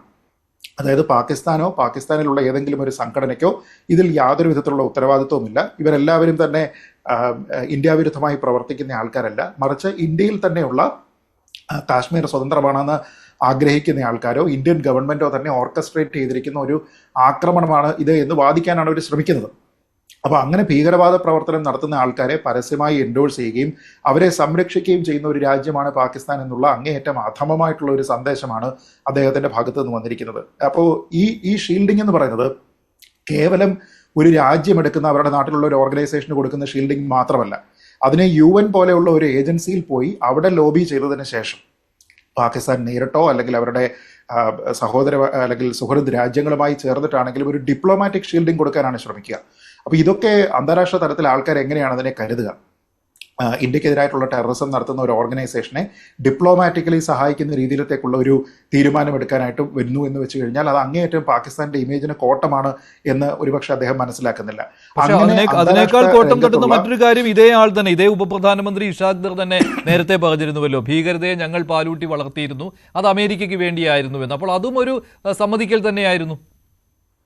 അല്ല, 100%. കാരണം അതുകൊണ്ടാണ് ഞാൻ പറഞ്ഞത് ഈ രീതിയിലത്തേക്കുള്ള സ്റ്റേറ്റ്മെന്റ് ഒന്നും തന്നെ ഒരിക്കലും ഒരു ഗ്ലോബൽ ഓർഡറിനെ കുറിച്ച്, എങ്ങനെയാണ് വേൾഡ് പൊളിറ്റിക്സ് വർക്ക് ചെയ്യുന്നത് തുടങ്ങിയ കാര്യങ്ങളെക്കുറിച്ച് ഒക്കെ തന്നെ ബോധവാനായിട്ടുള്ള ഒരു രാഷ്ട്രത്തിന്റെ ഒരു ഭരണത്തലവൻ ഒരിക്കലും ഇങ്ങനെയൊന്നും സ്റ്റേറ്റ്മെന്റുകൾ പറയില്ല. ഇത് പറയുന്നത് പോലെ എവിടെയാണ്? സ്കൈ ന്യൂസിനോടോ ഫോക്സ് ന്യൂസിനോടോ മറ്റോ കൊടുക്കുന്ന ഒരു ടെലിവിഷൻ ഇന്റർവ്യൂവിലാണ്. അതായത് അതിനുവേണ്ടി പ്രിപ്പയർ ചെയ്ത് വന്നിരിക്കുന്നതല്ല, മറിച്ച് അങ്ങനെ ഒരു ചോദ്യം ഉണ്ടാകുന്ന സമയത്ത് വളരെ കാഷ്വലായിട്ടാണ് ഞങ്ങൾ പതിറ്റാണ്ടുകളായിട്ട് ഇങ്ങനെയുള്ള ചേടിവേല ഇവർക്കൊക്കെ ചെയ്തു കൊടുക്കുകയാണ്, തീവ്രവാദത്തിനെ പ്രോത്സാഹിപ്പിച്ചിട്ടുണ്ട് എന്ന് പറയുമ്പോൾ ഒരൊറ്റ വാക്കുകൊണ്ട് അല്ലെങ്കിൽ ആ ഒരൊറ്റ ഇന്റർവ്യൂവിലെ ഏതാനും സെക്കൻഡ് കൊണ്ട് പാകിസ്ഥാൻ ഇത്രയും കാലം നയതന്ത്രപരമായിട്ട് UN ഉൾപ്പെടെയുള്ള ഏജൻസികളിൽ പറഞ്ഞിരുന്ന എല്ലാ സ്റ്റേറ്റ്മെന്റുകളെയും ഇയാൾ ഒറ്റയടിക്ക് വെട്ടുകയാണ്.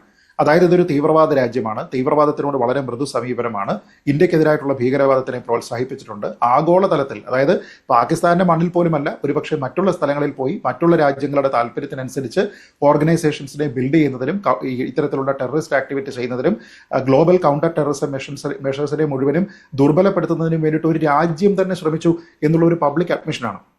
ഞാൻ പറഞ്ഞ ഇതൊക്കെ അവിടെയുള്ള ആൾക്കാരും കണ്ടുകൊണ്ടിരിക്കുകയല്ലേ.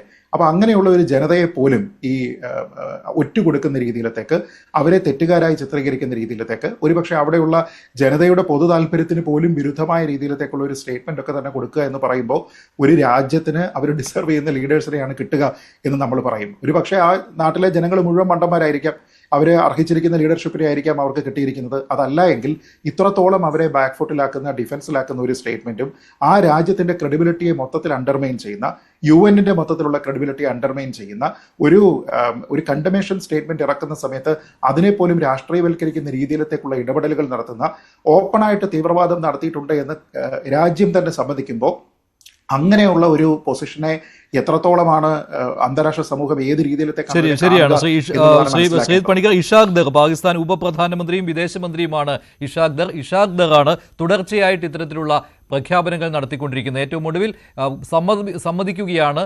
TRF-ന്റെ പേര് UN പ്രസ്താവനയിൽ നിന്ന് ഒഴിവാക്കിയത് അത് പാകിസ്ഥാന്റെ സമ്മർദ്ദത്താൽ ആണ്, അത് ഞങ്ങൾ ആഗ്രഹിക്കുന്നില്ല എന്നാണ് പാകിസ്ഥാൻ വിദേശമന്ത്രിയും ഉപപ്രധാനമന്ത്രിയുമായ ഇഷാഖ് ദർ വ്യക്തമാക്കിയിട്ടുള്ളത്. ശ്രീ സേനാപതി വേണു, പാകിസ്ഥാൻ തന്നെ ഇത്തരത്തിലുള്ള സമ്മതിക്കലൊക്കെ നടത്തിക്കൊണ്ട് ഭീകരതയ്ക്ക് ഞങ്ങൾ കൂട്ടാണ് എന്നുള്ള കാര്യം ലോകരാജ്യങ്ങൾക്ക് മുന്നിൽ അറിഞ്ഞുകൊണ്ടല്ലാതെ സമ്മതിക്കുമ്പോൾ, കാരണം പാകിസ്ഥാനെ തള്ളിപ്പറയാൻ പറ്റുകയില്ല ഇത്തരം സംഘടനകളെ, ആ സമയത്തും ഈ കോൺഗ്രസിനെ പോലെയുള്ളവരുടെയൊക്കെ ട്വീറ്റുകളും പ്രസ്താവനകളും ഒക്കെയാണ് പാകിസ്ഥാൻ യൂട്യൂബ് ചാനലുകൾ ആയുധമാക്കുന്നത് എന്ന് പറയുമ്പോൾ പാകിസ്ഥാൻ സർക്കാരും ആയുധമാക്കുന്നത്. ഇന്ത്യയിൽ ഒറ്റക്കെട്ടായ അല്ല പാകിസ്ഥാനെതിരെയുള്ള ഈ ആക്രമണങ്ങൾ പ്ലാൻ ചെയ്യുന്നത് എന്നുള്ള കാര്യം. അതാണ് ശ്രീ ഉല്ലാസ് ബാബു ഇവിടെ പറഞ്ഞത്. ശ്രീ സേനാപതി വേണു ഇപ്പോൾ ട്വീറ്റ് പിൻവലിച്ചു, മോദിക്കെതിരായ ട്വീറ്റ്. പക്ഷേ അത് ഇത്രയും പരസ്യമാക്കിയതിന് ശേഷം പിൻവലിക്കുന്നതിൽ എന്തർത്ഥമാണ് ഉള്ളതെന്നാണ്. അല്ല, അത് മോദിക്കെതിരെയുള്ള ട്വീറ്റോ അല്ലെങ്കിൽ ഗവൺമെന്റിനെതിരെയുള്ള ട്വീറ്റോ ഇതൊന്നുമല്ല.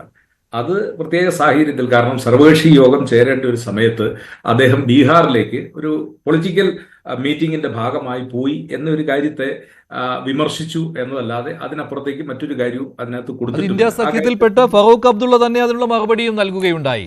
അത് കോൺഗ്രസിനുള്ള മറുപടിയാണ്, മോദി ഇവിടെ തന്നെ ഉണ്ട് എന്ന്. ഞാൻ പറഞ്ഞത് ആ ചിത്രമോ പ്രസ്താവനയോ അനുചിതമായി എന്ന് കണ്ടതോടുകൂടി അത് പിൻവലിക്കുകയും അതോടൊപ്പം തന്നെ ഗവൺമെന്റിന്റെ പ്രവർത്തനങ്ങൾക്ക് എല്ലാവിധമായ പിന്തുണകളും കോൺഗ്രസിന്റെ ഭാഗത്ത് നിന്ന് കൊടുക്കുകയും ചെയ്തു. ഇനി പാകിസ്ഥാനിൽ നടക്കുന്ന പ്രചരണങ്ങൾ നമുക്കറിയാം. ഈ അവരുടെ ഒരു പ്രചരണം എന്താ, 10, 50, 100 ആളുകൾ AK-47 തോക്കുമായിട്ട് കയറി കഴിഞ്ഞാൽ കശ്മീർ പിടിച്ചെടുക്കാൻ കഴിയും എന്ന് ഇപ്പോഴും അവിടുത്തെ ആളുകളോട് പറയുകയും അത് വിശ്വസിച്ചുകൊണ്ട് വരികയും ചെയ്യുന്നവരുടെ ഒരു നാട്ടിൽ അവരേതൊക്കെ പ്രചരണം നടത്തട്ടെ, ആ പ്രചരണങ്ങളൊന്നും അതൊന്നും എന്താ പറഞ്ഞ ഇന്ത്യയുടെ ഇപ്പോഴത്തെ നിലപാടിനെ ബാധിക്കാൻ തക്ക രീതിയിലുള്ള ഒരു കാര്യവുമല്ല. ഇപ്പൊ അവിടുത്തെ വിദേശകാര്യമന്ത്രിയുടെ പ്രസ്താവന അങ്ങ് സൂചിപ്പിച്ചു.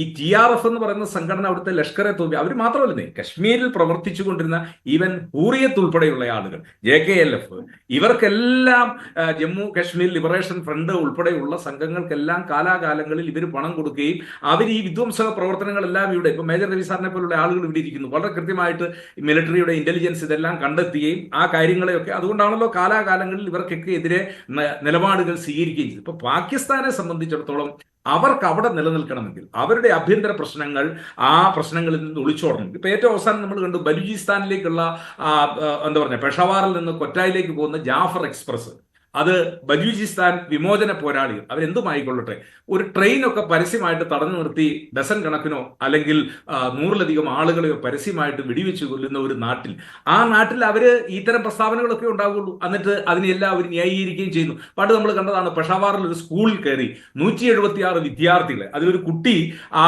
ഷൂസ് ധരിച്ചിരിക്കുന്ന ഒരു ഭീകരന്റെ കാലിൽ വീഴുമ്പോൾ അതിന്റെ മുതുകത്തേക്ക് വെടിവെക്കുന്ന ചിത്രം ലോകത്ത് വന്നു. അത് ഭീകരരാണ്, അതൊരു ഭീകര രാഷ്ട്രമാണ്, ആ ഭീകരതയിൽ അവർ പ്രവർത്തിക്കുന്നു. ആ ഭീകരർക്ക് എന്താ പറഞ്ഞ ആ നുണ ആ നാട്ടിൽ പ്രചരിപ്പിക്കുന്നതിന് വേണ്ടി അവരെല്ലാ പ്രചരണങ്ങളും നടന്നു. പക്ഷെ ഒരു കാര്യം നമ്മൾ മനസ്സിലാക്കേണ്ടത്, സുരക്ഷയിലുണ്ടായ വീഴ്ചകളെ ചൂണ്ടിക്കാണിക്കുന്നത്, അത് ഞാൻ പറഞ്ഞല്ലോ, അതിനെ എന്താ പറഞ്ഞ ഇത് രാജ്യത്തിനെതിരെ പ്രവർത്തിക്കുന്നോ ആ രീതിയിലുള്ള പ്രചരണങ്ങളൊക്കെ, അതും കോൺഗ്രസ് പോലെ ഒരു പാർട്ടി. ഇവിടെ ഇപ്പൊ ഉല്ലാസ് ബാബു പ്രസംഗിച്ച് പറഞ്ഞത് എന്താ പറഞ്ഞ ശക്തമായ നേതൃത്വം, ഉല്ലാസ് ബാബു ശക്തമായ നേതൃത്വം എല്ലാ കാലഘട്ടത്തിലും ഉണ്ടായിരുന്നു.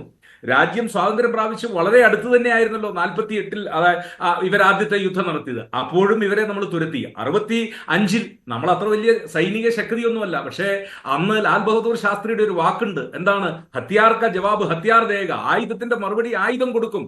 അന്നും രാഷ്ട്രീയ നേതൃത്വം, ഇന്ത്യയുടെ നേതൃത്വം എന്താ പറഞ്ഞ ജനങ്ങൾക്ക് വിശ്വാസമുള്ള നേതൃത്വമായിരുന്നു. 72-ൽ ഇന്ദിരാഗാന്ധി, 71-ൽ ഇന്ദിരാഗാന്ധിയുടെ പ്രസ്താവന നമ്മൾ കേട്ടില്ലേ, 7ാം കപ്പൽപ്പട വരുന്നു, ഇന്ദിരാഗാന്ധി പറഞ്ഞു 7 അല്ലേ 8 വന്നോട്ടെ, എന്റെ സമുദ്രാതിർത്തി ക്രോസ് ചെയ്താൽ പിന്നെ തിരിച്ചു പോകില്ല. അത് എല്ലാ കാലഘട്ടത്തിലും. ഇനിയിപ്പോ 99-ൽ വാജ്പേയിയുടെ പാർലമെന്റിലെ പ്രസംഗം, ഞങ്ങൾ സമാധാനം ആഗ്രഹിക്കുന്ന ഒരു രാജ്യമാണ്, പക്ഷേ ഞങ്ങളുടെ എന്താ പറഞ്ഞ രാജ്യത്തിന്റെ പരമാധികാരത്തെ ചോദ്യം ചെയ്തു കഴിഞ്ഞാൽ ഞങ്ങൾ ഓപ്പൺ വാറിലേക്ക് പോകുന്നു, അതല്ലേ അദ്ദേഹം പാർലമെന്റിൽ പ്രസംഗിച്ചു. അപ്പോൾ എല്ലാ കാലഘട്ടത്തിലും ഇന്ത്യക്ക് നേതൃത്വം കൊടുത്ത ഭരണാധികാരികൾ അവരൊക്കെ ശക്തരായിരുന്നു. അവർ ശക്തരായിരുന്നത് കൊണ്ടാണ് ഈ രാജ്യം ഇന്നത്തെ രൂപത്തിൽ നിലനിൽക്കുന്നത്. അതുകൊണ്ട് 2024 ഭരിക്കുന്ന ആൾ മാത്രം ശക്തനും ബാക്കി അതിനു മുമ്പ് ഭരിച്ച ആളുകളെല്ലാം ദുർബലരും ആണ് എന്നുള്ള ഒരു വാദഗതി, അങ്ങനെ ഒരു വാദഗതിയുമില്ല. എല്ലാ കാലഘട്ടത്തിലും ഇന്ത്യക്ക് രാഷ്ട്രീയ നേതൃത്വം കൊടുത്തിരുന്ന ആളുകൾ അവർ ശക്തരും അവർ ഉചിതമായ തീരുമാനങ്ങളും എടുത്തിരുന്നവരാണ്. അതുകൊണ്ടാണ് നമ്മുടെ രാജ്യം ലോകത്തെ ഒരു വൻ ശക്തിയായി മാറിയിരിക്കുന്നത്. ഇപ്പോൾ നമുക്കുണ്ടായിരിക്കുന്ന പ്രതിസന്ധി ഇവിടെ സൂചിപ്പിച്ചതുപോലെ നമ്മുടെ അഖണ്ഡതയ്ക്കെതിരെയുള്ള പോരാട്ടമാണ്. അവിടെ 4 തീവ്രവാദി വന്നു എന്നുള്ളതല്ല, ആ തീവ്രവാദികളെ 4 പേരെ സ്പോൺസർ ചെയ്യാൻ ഇപ്പോ മേജർ രവി സാർ ഇവിടെ സൂചിപ്പിക്കുന്നു, നമ്മുടെ അതിർത്തി മുഴുവൻ ഇവരുടെ ലോഞ്ചിങ് പാഡുകളിൽ ഈ ഭീകരർക്ക് ട്രെയിനിങ് കൊടുത്തുകൊണ്ട് സമയാസമയങ്ങൾ, പ്രത്യേകിച്ച് മഞ്ഞ് വീഴുന്ന സമയത്ത് ഇവർ ഫയറിംഗ് നടത്തുന്നു, കീഴെ കൂടെ ആളുകളെ കയറ്റി വിടുന്നു. അങ്ങനെ കയറി വന്ന ആളുകളാണ് ഇവർ. അപ്പോ അവിടെ കലാപം ഉണ്ടാക്കാനും പ്രശ്നമുണ്ടാക്കുന്നതിന് വേണ്ടി നിരന്തരമായി അവരുടെ ശ്രമം നടന്നുകൊണ്ടിരിക്കുകയാണ്. ആ ശ്രമത്തെ ഏതെങ്കിലും രീതിയിൽ വിജയിപ്പിക്കുന്നതിന് വേണ്ടി അവർ ചിലപ്പം 100 അറ്റംപ്റ്റിലായിരിക്കും ഒരിടത്ത് കൊലപാതകം നടത്താൻ കഴിയുന്നത്. പക്ഷെ ആ കൊലപാതകം നടത്താൻ അവർക്ക് കഴിഞ്ഞത് അവിടെ നമുക്ക് മതിയായ സുരക്ഷാ സംവിധാനം ഇല്ലാതെ പോയതുകൊണ്ട്. കാരണം ഞാൻ മുമ്പും പറഞ്ഞതാണ്, മൊബൈലിന് റേഞ്ച് ഇല്ലാത്ത ഒരു പ്രദേശത്ത് ആയിരക്കണക്കിന് ടൂറിസ്റ്റുകൾ എത്തുന്നിടത്ത് ഒരു 2 പോലീസ് ഉദ്യോഗസ്ഥന്മാർ തോക്കുമായിട്ട് നിൽക്കാതെ വന്നതിന്റെ ഒരു പോരായ്മ, ആ പോരായ്മ ഇപ്പൊ രാജ്യം സഹിച്ചുകൊണ്ടിരിക്കുകയാണ്. അത് ചൂണ്ടിക്കാണിക്കുമ്പോൾ അത് ദേശവിരുദ്ധതയെന്നോ രാജ്യവിരുദ്ധതയോ എന്ന് പറയുന്നത് അതൊട്ടും ഗുണകരമായ ഒരു കാര്യമല്ല. പക്ഷേ കോൺഗ്രസിന്റെ വിമർശനം അതിര് കടന്നുവെന്ന് സ്വയം മനസ്സിലാക്കിയിട്ടാണല്ലോ ആ ട്വീറ്റൊക്കെ പിൻവലിച്ചത്, അല്ലേ? സ്വയം മനസ്സിലാക്കിയിട്ടുണ്ട് കോൺഗ്രസ് പാർട്ടി. ഞങ്ങൾ പറഞ്ഞല്ലോ, അത് വിമർശിക്കുന്ന ഘട്ടമാകുമ്പോൾ ഞങ്ങൾ വിമർശിക്കാം. ഇപ്പോൾ നമ്മളെ സംബന്ധിച്ചിടത്തോളം ഒന്നിച്ചു നിൽക്കുക, ശത്രുവിനെതിരെ പോരാടുക എന്നൊരു ഘട്ടത്തിൽ നമ്മൾ നിൽക്കുമ്പോൾ ഇപ്പൊ നമ്മൾ അങ്ങോട്ടും ഇങ്ങോട്ടും പരസ്പരം വിമർശിക്കും. നമുക്ക് കുറ്റങ്ങൾ ഉണ്ടാകാം, കുറവുകൾ ഉണ്ടാകാം. അത് പ്രകടിപ്പിക്കുന്ന ഒരു ഘട്ടമല്ല. ആ ഘട്ടം നമുക്ക് വരട്ടെ, ആ ഘട്ടം നമ്മൾ പ്രകടിപ്പിക്കാം. പക്ഷെ ഇപ്പോൾ നമ്മളെ സംബന്ധിച്ചിടത്തോളം ഒന്നിച്ചു നിൽക്കുക, ശത്രുവിനെതിരെ പോരാടുക, മുമ്പുണ്ടായതുപോലുള്ള സൈനിക വിജയങ്ങൾ, ആ സൈനിക വിജയങ്ങൾക്ക് വേണ്ടി. അതുകൊണ്ടാണല്ലോ സേനയ്ക്ക് പൂർണ്ണമായ ചുമതല കൊടുത്തിരിക്കുന്നത്. എപ്പോൾ, എവിടെ വെച്ച്, ഏത് രീതിയിൽ, അതൊക്കെ സേന അതിനുള്ള തീരുമാനങ്ങൾ എടുക്കും. അത് വരും ദിവസങ്ങളിൽ ഉണ്ടാകും എന്നാണ്. ഒരു കാര്യം കൂടി പറഞ്ഞുകൊണ്ട് ഞാൻ അവസാനിപ്പിക്കുക. ഒരു ഫുൾ ഫ്ലെഡ്ജ്ഡ് വാർ യുദ്ധത്തിലേക്ക് പോകും എന്ന് ഞാൻ വിചാരിക്കുന്നില്ല. കാരണം നമ്മളും ആഗ്രഹിക്കുന്നില്ല, ലോകവും ആഗ്രഹിക്കുന്നില്ല. പക്ഷെ പാകിസ്ഥാന് നല്ല എന്താ പറഞ്ഞ 72-ലൊക്കെ 72 അവർക്ക് കിട്ടിയതുപോലെ അവർ എല്ലാ കാലഘട്ടത്തിലും ഓർമ്മിക്കുന്ന മറുപടി കൊടുത്തുകൊണ്ട് അതിർത്തി ക്രോസ് ചെയ്യും എന്ന് ഞാൻ വിചാരിക്കുന്നില്ല. ഇവിടെ ആ ഒരു ഘട്ടത്തിലേക്ക് പോകും എന്നുള്ള ഒരു പ്രതീക്ഷയും എനിക്കില്ല. അപ്പൊ അതുകൊണ്ട് ഇന്ന് അല്ലെങ്കിൽ നാളെ യുദ്ധം പ്രഖ്യാപിക്കും എന്ന് ഒരു എന്താ പറയുക, ഒരു രാഷ്ട്രീയ വിദ്യാർത്ഥിയും ഒരു സൈനിക കാര്യങ്ങളെ കുറിച്ചുള്ള പരിമിതമായ അറിവുകൾ വെച്ചുകൊണ്ട് ഞാൻ സൂചിപ്പിക്കാൻ ആഗ്രഹിക്കുകയാണ്. പക്ഷേ ഒരുപാട് കാര്യങ്ങൾ നമുക്ക് ചെയ്യാനായിട്ട് കഴിയും. ആ കാര്യങ്ങൾ അത് വിത്തിൻ 48 അവേഴ്സോ അല്ലെങ്കിൽ വിത്തിൻ 72 അവേഴ്സോ ഉണ്ടാകുമെന്നാണ് എന്നെ പോലുള്ള ആളുകൾ. ശ്രീ ഉല്ലാസ് ബാബു, മുൻകാലങ്ങളിൽ എങ്ങനെയാണോ പാകിസ്ഥാനെതിരെ ഇന്ത്യ വിജയം വരിച്ചത് അതേ രീതിയിലുള്ള വിജയം നേടുവാനായിട്ട് കഴിയുമെന്നാണ് സേനാപതി വേണു പറയുന്നത്. അതും ശരിയാണല്ലോ. അല്ലെ, സേനാപതി വേണുവിന്റെ രാജ്യ താല്പര്യങ്ങളെ കുറിച്ചോ അദ്ദേഹത്തിന്റെ രാജ്യസ്നേഹത്തെ കുറിച്ചോ ഒന്നും ഞാൻ ചോദ്യം ചെയ്തിട്ടുമില്ല. അത് ചോദ്യം ചെയ്യേണ്ട ആവശ്യവുമില്ല. അദ്ദേഹം വളരെ ജെന്റിലായിട്ടാണ് ആർട്ടിക്കിൾ 370 പോലും എടുത്തു കളയണം എന്നുള്ള വാദം ഞങ്ങൾ ഇപ്പോൾ ഉന്നയിക്കുന്നില്ല എന്ന് വളരെ ഓപ്പൺ ആയിട്ടൊരു കോൺഗ്രസിന്റെ വ്യക്തി എന്ന രീതിയിൽ പറഞ്ഞ ഒരാളാണ് അദ്ദേഹം. ഞാൻ അദ്ദേഹത്തെ ബഹുമാനിക്കുന്നു.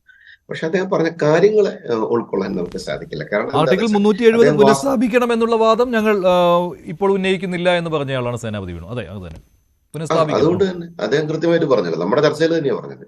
അപ്പോ ഞാൻ അദ്ദേഹത്തെ ആ കാര്യത്തില്ല. പക്ഷെ അദ്ദേഹം വസ്തുതാവിരുദ്ധമായിട്ടുള്ള കാര്യങ്ങൾ പറഞ്ഞത് എന്താന്ന് വെച്ചാൽ, ഞാൻ ചോദിച്ചോട്ടെ, ഈ വിഷയവുമായി ബന്ധപ്പെട്ട് കേരളത്തിലെ കോൺഗ്രസ് പാർട്ടിയുടെ ട്വീറ്റിൽ എന്താണ് അവർ പറഞ്ഞിരിക്കുന്നത്? തീവ്രവാദികൾ വരുന്നു, കാര്യം നടത്തുന്നു, അവർ സേഫായി തിരിച്ചു പോകുന്നു. അവർ ഇവിടുന്ന് പോയി എന്ന് കോൺഗ്രസിനോട് ആരാ പറഞ്ഞത്? അവരിവിടെ നിന്ന് പോയി എന്ന രീതിയിൽ അവർ ട്വീറ്റ് ചെയ്ത സമയത്ത് എങ്ങനെ വന്നു, എന്തിനു വന്നു എന്നൊക്കെ ചോദിക്കുന്ന രീതിയിലേക്ക് ഇവിടെ ട്വീറ്റ് ചെയ്യുന്നതിന്റെ ഒരു ആവശ്യകത എന്തായിരുന്നു? അത് വെറുതെ ഒരു വിമർശനത്തിന്റെ ഭാഗമായിരുന്നു. 2, റോബർട്ട് വദ്ര എന്താണ് പറഞ്ഞത്? ഒരു വിഭാഗത്തിനേറ്റ മുറിവിന്റെ ഫലമാണ് ഈ കാര്യം നടന്നത് എന്ന് പറഞ്ഞില്ലേ?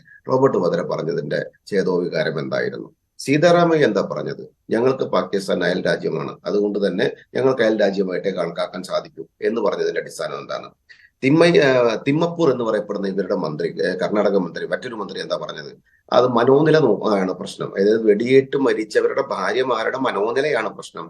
അവിടെ തീവ്രവാദികൾ അവർ പറയുന്ന പോലെയൊന്നുമല്ല ആക്രമിച്ചിട്ടുള്ളത് എന്ന് പറഞ്ഞത് ഏതടിസ്ഥാനത്തിലായിരുന്നു? അതിനെ നമ്മൾ എങ്ങനെയാണ് എടുക്കേണ്ടത്? ഇവരുടെ അമിനുൽ ഇസ്ലാം എന്ന് പറയപ്പെടുന്ന ആസാമിന്റെ MLA പറഞ്ഞ പ്രവർത്തനം നമ്മൾ ഏത് ശൈലിയിലാണ് എടുക്കേണ്ടത്? അപ്പൊ നമ്മളൊരു രാഷ്ട്രീയ പ്രവർത്തകർ എന്ന നിലയിൽ, അല്ലെങ്കിൽ രാഷ്ട്രീയ നേതാക്കന്മാർ എന്ന നിലയിൽ ഉത്തരവാദിത്തപ്പെട്ട പോസ്റ്റിലിരിക്കുന്ന ആളുകൾ ഇതേപോലെയുള്ള സാഹചര്യങ്ങൾ വരുമ്പോൾ സേനാപതി വേണുജി അങ്ങ് പറഞ്ഞ പോലെ എല്ലാവർ പ്രതികരിച്ചത്. അങ്ങയുടെ രാഷ്ട്രീയ പാർട്ടി പിന്നെ തലയില്ലാത്തൊരു പടം വെച്ചിട്ട് എവിടെയാണ് എന്ന് ചോദിക്കുന്നത് ഏത് രാഷ്ട്രീയ മാന്യതയുടെ അടിസ്ഥാനത്തിലാണ് നിങ്ങൾ ഇപ്പൊ കാൽക്കുലേറ്റ് ചെയ്യുക? എനിക്ക് മനസ്സിലാവുന്നില്ല. ഇതൊക്കെ പാകിസ്ഥാന്റെ കയ്യിലേക്ക് ഇട്ടുകൊടുത്ത് ഇവിടെ 2ഉം 4ഉം ആണെന്ന് വരുത്തി തീർക്കാനുള്ള എന്താ അതിന്റെ നിങ്ങൾക്ക് ബെനിഫിറ്റ്? ഒന്നെങ്കിൽ നിങ്ങൾ ഉള്ളിന്റെ ഉള്ളിൽ ഈ പറഞ്ഞ വ്യക്തികൾക്കൊക്കെ ഇന്ത്യ മഹാരാജ്യത്തിനോട് നീതികേട് ഉണ്ടായിരിക്കണം, അല്ലെങ്കിൽ നിങ്ങളുടെ രാഷ്ട്രീയം ചീഞ്ഞ രാഷ്ട്രീയം കളിക്കുന്ന സമയമായി നിങ്ങൾ ഇതിനെ എടുത്തു. നിങ്ങൾ എന്ന് പറയപ്പെടുന്നത് സേനാപതി വേണുവല്ല, ഈ പറഞ്ഞ വ്യക്തികളെയാണ്. അവർ ഉൾക്കൊണ്ട രാഷ്ട്രീയ സംവിധാനമായ കോൺഗ്രസിന്റെയാണ്. അന്നൊന്നും ഇവർ അതിനെ എന്ത് ചെയ്തില്ല, വേണ്ട എന്ന് പറഞ്ഞില്ല. ഒരു രാജ്യ താല്പര്യങ്ങൾ മുന്നിൽ നിർത്തി പ്രവർത്തിക്കുന്ന സമയത്ത് ഇതേപോലെയുള്ള വിഘടന സ്വഭാവം കാണിക്കുന്ന പ്രവൃത്തി ശരിയല്ല എന്നുള്ളത് തന്നെയാണ് കൃത്യമായി പറഞ്ഞത്. അങ്ങ് പറഞ്ഞല്ലോ, എല്ലാ രാജ്യം ഭരിക്കുന്നവർക്കും ശരിയാണെന്നേ, രാജ്യം ഭരിക്കുന്നവർക്ക് അതിനുള്ള പ്രാപ്തി ഉണ്ടായിട്ടുണ്ട്, രാജ്യത്തെ ബഹുമാനിച്ച് മുന്നോട്ട് പോയിട്ടുണ്ട്. പക്ഷെ നിങ്ങളെപ്പോലെയുള്ള ആളുകളുടെ പ്രതിപക്ഷത്തിരുന്നു കൊണ്ടുള്ള ഈ വക കാര്യങ്ങൾ ചെയ്യരുതായിരുന്നു. 26/11 നടന്ന സമയത്ത് അജ്മൽ കസബ് പണ്ട് മാലയും കയ്യുമ ചരടും പിരിച്ചു വന്ന സമയത്ത് ദിഗ്വിജയ് സിംഗ് പറഞ്ഞെന്താണെന്നറിയുമോ? ഹിന്ദു ധർമ്മവാലേ ആതങ്കവാദിയോ പരിപാടി നടത്തി 166 പേരെ കൊന്നു എന്ന് പറഞ്ഞിട്ടുണ്ട് ഇവര് വളരെ ഭംഗിയായിട്ട്. പിന്നെ അത് ട്വിസ്റ്റ് ചെയ്ത് പിന്നാക്കം പോയതാ ഈ വ്യക്തി പിടിക്കപ്പെട്ടവൻ ആരാണെന്ന് അറിഞ്ഞപ്പോ. ഇതേപോലെ കാർഗിൽ നടന്ന സമയത്ത് ആർമിക്കെതിരെ ഇല്ലാത്ത യുദ്ധം മറ്റേ വാക്കുകൾ ഉണ്ടായിരുന്നില്ലല്ലോ. അതൊക്കെ നമ്മുടെ മുൻപിലുണ്ട്. പക്ഷെ ഒരു കാര്യം നിങ്ങളോട് വളരെ ഭവ്യതയോട് പറയാനുള്ളത്, രാഷ്ട്രീയം എന്ന് പറയപ്പെടുന്നത് രാജ്യം ഒരു പ്രതിസന്ധിയിൽ നിൽക്കുന്ന സമയത്ത് എടുത്ത് പ്രയോഗിക്കാനും അനാവശ്യം പറയാനുള്ള ഒരു വേദിയാക്കി മാറ്റരുത്. അത് പക്വമായി നിലപാടുമായി മുന്നോട്ട് പോകണം. അത് പക്വതയുള്ള നേതൃത്വം അങ്ങയുടെ പാർട്ടിക്ക് ഉണ്ടെങ്കിൽ മാത്രമാണ് അങ്ങയുടെ പാർട്ടിയുടെ മറ്റു നേതാക്കന്മാർ പക്വത കാണിക്കുള്ളൂ. ശരി, ശ്രീ ഉല്ലാസ് ബാബു, ശ്രീ പണിക്കർ, കോൺഗ്രസിന്റെ ആ ട്വീറ്റ് പിൻവലിച്ചിട്ടുണ്ട്. അത് ഇന്ത്യ സഖ്യത്തിൽ നിന്ന് ചില എതിർപ്പുകൾ വന്നതും കൂടി പരിഗണിച്ചുകൊണ്ടാണ്. ഒരു വലിയ അബദ്ധം കോൺഗ്രസ് കാട്ടിയോ ഇക്കാര്യത്തിൽ? നിശ്ചയമായും കോൺഗ്രസ് വളരെ ഓർക്കസ്ട്രേറ്റഡ് ആയിട്ടുള്ള ഒരു തീരുമാനം എടുത്തതിന് ശേഷം അവരുടെ സോഷ്യൽ മീഡിയ കൈകാര്യം ചെയ്യുന്ന ആൾക്കാരും മുതിർന്ന നേതാക്കളും ഉൾപ്പെടെ എന്ത് തരത്തിലുള്ള ഒരു റെസ്ട്രെയിൻ്റ് ആണ് ഈ ഒരു സമയത്ത് സ്വീകരിക്കേണ്ടത് എന്നതിനെക്കുറിച്ച് ആഭ്യന്തരമായിട്ടുള്ള ഒരു മെസ്സേജിങ് അവർക്കുണ്ടായില്ല എന്നും ഓരോരുത്തരെയും അവരവരുടെ രീതിയിലത്തേക്ക് ഈ വിഷയങ്ങളെ വ്യാഖ്യാനിക്കുന്നതിനും ദേശീയ താല്പര്യത്തിലെ പോലും പലപ്പോഴും ബലി കഴിപ്പിച്ചുകൊണ്ട് സ്റ്റേറ്റ്മെന്റുകൾ നടത്തുന്നതിന് വേണ്ടിയിട്ട് കോൺഗ്രസ് ഒരുപക്ഷെ അനുവദിച്ചു എന്നുള്ളതുമാണ് അവർ കാണിച്ച ഏറ്റവും വലിയ മണ്ടത്തരം എന്നാണ് ഞാൻ മനസ്സിലാക്കുന്നത്. അതുകൊണ്ട് തന്നെയാണ് ഒരുപക്ഷെ ഇത്രത്തോളം വലിയൊരു പബ്ലിക് എംബാരസ്മെന്റ് ആ പാർട്ടിക്ക് ഉണ്ടാകുന്നതും ആ പാർട്ടിയുടെ തന്നെയായിട്ടുള്ള ഒഫീഷ്യൽ ഹാൻഡിലുകളിൽ വന്നിരിക്കുന്ന ഗായബ് എന്ന് പറഞ്ഞുകൊണ്ട് നമ്മുടെ പ്രധാനമന്ത്രിയുടെ തലയില്ലാത്ത ചിത്രം കൊടുക്കുന്ന ട്വീറ്റുകളൊക്കെ തന്നെ പോസ്റ്റ് ചെയ്യുകയും പിന്നീട് അതൊക്കെ തന്നെ വിഡ്രോ ചെയ്യുകയും ഒക്കെ ചെയ്യേണ്ടി വന്നിരിക്കുന്ന സാഹചര്യം. പക്ഷെ അത് പറയുമ്പോൾ പോലും ഓർക്കേണ്ടത് ആ ഒരു ട്വീറ്റ് വരുന്നതിന് മുമ്പുണ്ടായിരുന്ന ഒരു ട്വീറ്റും പരക്കെ ചർച്ച ചെയ്യപ്പെട്ടതും പാകിസ്ഥാനിലടക്കം ഏറ്റവും കൂടുതൽ ചർച്ച ചെയ്യപ്പെട്ടതുമായിട്ടുള്ള ഒരു ട്വീറ്റ് കേരളത്തിൽ നിന്നാണ് വന്നത്. കോൺഗ്രസിന്റെ കേരളത്തിലെ ഘടകത്തിന്റെ ഒരു ട്വീറ്റ് ആയിരുന്നു. നേരത്തെ ശ്രീ ഉല്ലാസ് ബാബു പറഞ്ഞതുപോലെ തീവ്രവാദികൾ ഇവിടെ വന്ന് ഈ പരിപാടിയെല്ലാം നടത്തിയതിനു ശേഷം തിരിച്ചു പോയി എന്ന രീതിയിലത്തേക്കുള്ള ഒരു പ്രീ കൺക്ലൂഷനോട് കൂടിയിട്ടാണ് അവർ ആ ഒരു ട്വീറ്റ് ഇട്ടിരിക്കുന്നത്. ആ ട്വീറ്റ് ഈ സമയം വരെയും അവിടെ നിന്ന് മാറ്റിയിട്ടില്ല. ആ ട്വീറ്റ് അവിടെയുണ്ട്. ഏതാണ്ട് 15 ലക്ഷത്തോളം ആൾക്കാർ ഇതിനോടകം തന്നെ കണ്ടു കഴിഞ്ഞിട്ടുള്ള ഒരു ട്വീറ്റാണ്. അപ്പോൾ അതിനെ അന്താരാഷ്ട്ര ഫോറങ്ങളിൽ ഉൾപ്പെടെ ഉപയോഗിക്കാനുള്ള സാധ്യത പാകിസ്ഥാൻ മുമ്പ് അത് ചെയ്തിട്ടുള്ള ഒരു രാജ്യം എന്ന രീതിയിലത്തേക്ക് അതിനുള്ള സാധ്യത വളരെ കൂടുതലാണ്. അപ്പോൾ ആർക്കെങ്കിലും അസൈൻ ചെയ്തു കൊടുത്തതിന് ശേഷം നിങ്ങൾക്ക് ഇഷ്ടമുള്ള രീതിയിൽ നിങ്ങളുടെ സ്വന്തം താല്പര്യപ്രകാരം യാതൊരു വിധത്തിലുള്ള മേക്കർ ചെക്കർ ഫെസിലിറ്റിയും ഇല്ലാതെ നിങ്ങൾക്ക് തോന്നുന്നതൊക്കെ തന്നെ പടച്ചുവിട്ട് പോസ്റ്റ് ചെയ്തോളൂ. അത് ദേശവിരുദ്ധ താല്പര്യത്തിലുള്ളതാണോ, കോൺഗ്രസിന്റെ മൊത്തത്തിലുള്ള താല്പര്യത്തിനോട് അലൈൻ ചെയ്യുന്നുണ്ടോ, ഇതൊന്നും നോക്കാതെ നിങ്ങളെ ഞങ്ങളങ്ങ് എംപവർ ചെയ്തിരിക്കുകയാണ് എന്ന് പറഞ്ഞ് കുറേയധികം ആൾക്കാർക്ക് ഈ കൺട്രോൾ, ഈ ബാറ്റൺ കൈമാറിയിട്ടുണ്ടെങ്കിൽ അത് കോൺഗ്രസിന്റെ പിടിപ്പുകേട് എന്നാണ് അതിനെപ്പറ്റി പറയേണ്ടത്. കാരണം നമ്മൾ കഴിഞ്ഞ ദിവസം തന്നെ പറഞ്ഞു, മതതീവ്രവാദത്തിനെ വളരെ നോർമലൈസ് ചെയ്യുന്ന രീതിയിലത്തേക്കും അവിടെ ഉണ്ടായിരുന്ന വലിയ ട്രോമാറ്റിക് ആയിട്ടുള്ള ഒരു അനുഭവത്തിൽ കൂടി കടന്നുപോയിരിക്കുന്ന ആൾക്കാരുടെ വിക്ടിംസിന്റെ സ്റ്റേറ്റ്മെന്റിനെ അണ്ടർമൈൻ ചെയ്യുന്ന രീതിയിലത്തേക്ക് സംസാരിച്ചിരുന്ന മഹാരാഷ്ട്രയിൽ നിന്നുള്ള ഒരു MLA ഉണ്ട്, കർണാടകത്തിൽ നിന്നുള്ള എക്സൈസ് മിനിസ്റ്റർ ഉണ്ട്. ഇത് കൂടാതെ അപ്പോൾ ഇതെങ്കിലും കേട്ട സമയത്തെങ്കിലും കോൺഗ്രസ് പറയേണ്ടതല്ലേ ഇനി ഇത് പ്രസ്താവനകൾ ഉണ്ടാകാൻ പാടില്ല എന്ന്. പക്ഷെ അതിന് പിന്നാലെ വന്നിരിക്കുന്ന പല സ്റ്റേറ്റ്മെന്റുകളുണ്ട്. ഇപ്പോൾ കാശ്മീരിലുള്ള കോൺഗ്രസിന്റെ മുതിർന്ന നേതാവാണ് സൈഫുദ്ദീൻ സോസ് പറഞ്ഞിരിക്കുന്നത് എന്താണ്, ഈ വിഷയത്തിൽ പാകിസ്ഥാന് യാതൊരു വിധത്തിലുള്ള പങ്കുമില്ല എന്ന അവരുടെ ഒരു സ്റ്റേറ്റ്മെന്റ് വന്നിരിക്കുന്നതിനെ അതിനെ തള്ളി പറഞ്ഞിരിക്കുന്നതിനെ നമ്മൾ പരിഗണിക്കണം എന്നാണ് പറയുന്നത്. എന്നിട്ട് നമ്മൾ എന്താണ് ഒരു മിതവാദം അതിൽ സ്വീകരിക്കണം, നമ്മളൊരു ഡയലോഗിന് പോകണം എന്നൊക്കെ പറഞ്ഞിരിക്കുന്നത് സൈഫുദ്ദീൻ സോസാണ്. വീണ്ടും കോൺഗ്രസിന്റെ താല്പര്യം മൊത്തത്തിൽ അതാണോ, രാജ്യത്തിന്റെ താല്പര്യം അതാണോ, അതോ അദ്ദേഹത്തിന്റെ വ്യക്തിപരമായിട്ടുള്ള താല്പര്യമാണോ? അടുത്തത് നമ്മൾ കണ്ടു സിദ്ധരാമയ്യയുടെ സ്റ്റേറ്റ്മെന്റ് എങ്ങനെയാണ് വിവാദമായത് എന്നതിനെക്കുറിച്ചും ഇത്രത്തോളം നമ്മൾ ഈ സമയത്ത് ഇന്റേണൽ സെക്യൂരിറ്റി മെഷേഴ്സ് വർദ്ധിപ്പിക്കുന്ന രീതിയിലത്തേക്ക് നമ്മൾ ഫോക്കസ് ചെയ്യണം. അല്ലാതെ ഈ ഒരു സമയത്ത് പാകിസ്ഥാനുമായിട്ട് ഒരു യുദ്ധം ഉണ്ടാവുകയല്ല വേണ്ടത് എന്ന അർത്ഥത്തിൽ അദ്ദേഹം പറഞ്ഞു. അത് വലിയ വിവാദമായി.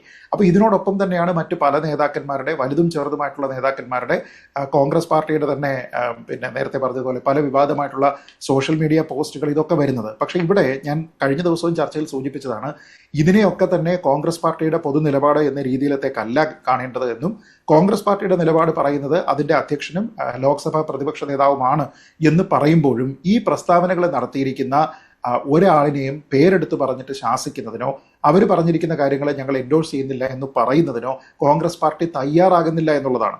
അപ്പോൾ അതുകൊണ്ടാണ് ഒരുപക്ഷെ ഇവിടെ ഹാൻഡിലുകളിൽ നിന്ന് നിരന്തരമായിട്ട് പോസ്റ്റ് വരുന്നത്. അപ്പോൾ ആദ്യം തന്നെ കോൺഗ്രസിന്റെ ഈ സ്റ്റേറ്റ്മെന്റ് വന്നതിന് ശേഷവും കോൺഗ്രസ് കേരള എന്ന കേരളത്തിലെ കോൺഗ്രസ് പാർട്ടിയുടെ ഔദ്യോഗികമായിട്ടുള്ള എക്സ് ഹാൻഡിൽ പരിശോധിക്കുക. അതിൽ തുടർച്ചയായി വന്നുകൊണ്ടിരിക്കുന്ന പോസ്റ്റുകളെല്ലാം തന്നെ കേന്ദ്ര സർക്കാരിനെതിരെ, പ്രത്യേകിച്ച് പ്രധാനമന്ത്രിയെ ഡയറക്റ്റായിട്ട് ഈ ഒരു ഘട്ടത്തിൽ ക്രിട്ടിസൈസ് ചെയ്യുന്നതിന് തുല്യമാണ്. ഇപ്പോൾ ഇന്ന കാലഘട്ടം മുതൽ ഇന്ന കാലഘട്ടം വരെ ഇത്രത്തോളം തീവ്രവാദ ആക്രമണം, അപ്പോൾ നമ്മുടെ ഇന്റേണൽ സെക്യൂരിറ്റിയെ ഇത്രത്തോളം കോംപ്രമൈസ് ചെയ്തിരിക്കുന്ന ഒരു ഭരണകാര്യം വേലയില്ല, ഈ രീതിയിലത്തേക്കുള്ള സന്ദേശങ്ങൾ കൊടുക്കുന്ന ട്വീറ്റുകൾ തുടർച്ചയായിട്ട് വരുമ്പോൾ ഈ ഒരു ഘട്ടത്തിൽ അതിനാണോ പോകേണ്ടത്, അതോ കോൺഗ്രസ് പാർട്ടി നാഷണൽ ലെവലിൽ പ്രഖ്യാപിച്ചിരിക്കുന്ന അവരുടെ സ്റ്റേറ്റഡ് പോളിസി ഉണ്ട്, ഡിക്ലെയർഡ്, എന്തുകൊണ്ടാണ് ശ്രീ സേനാപതി വേണു അങ്ങനെ ഒരു നിയന്ത്രണം ഉണ്ടാകാത്തത്? സോഷ്യൽ മീഡിയ എന്ന് പറയുമ്പോൾ തീ പിടിക്കുന്ന ഒരു മാധ്യമമാണ്.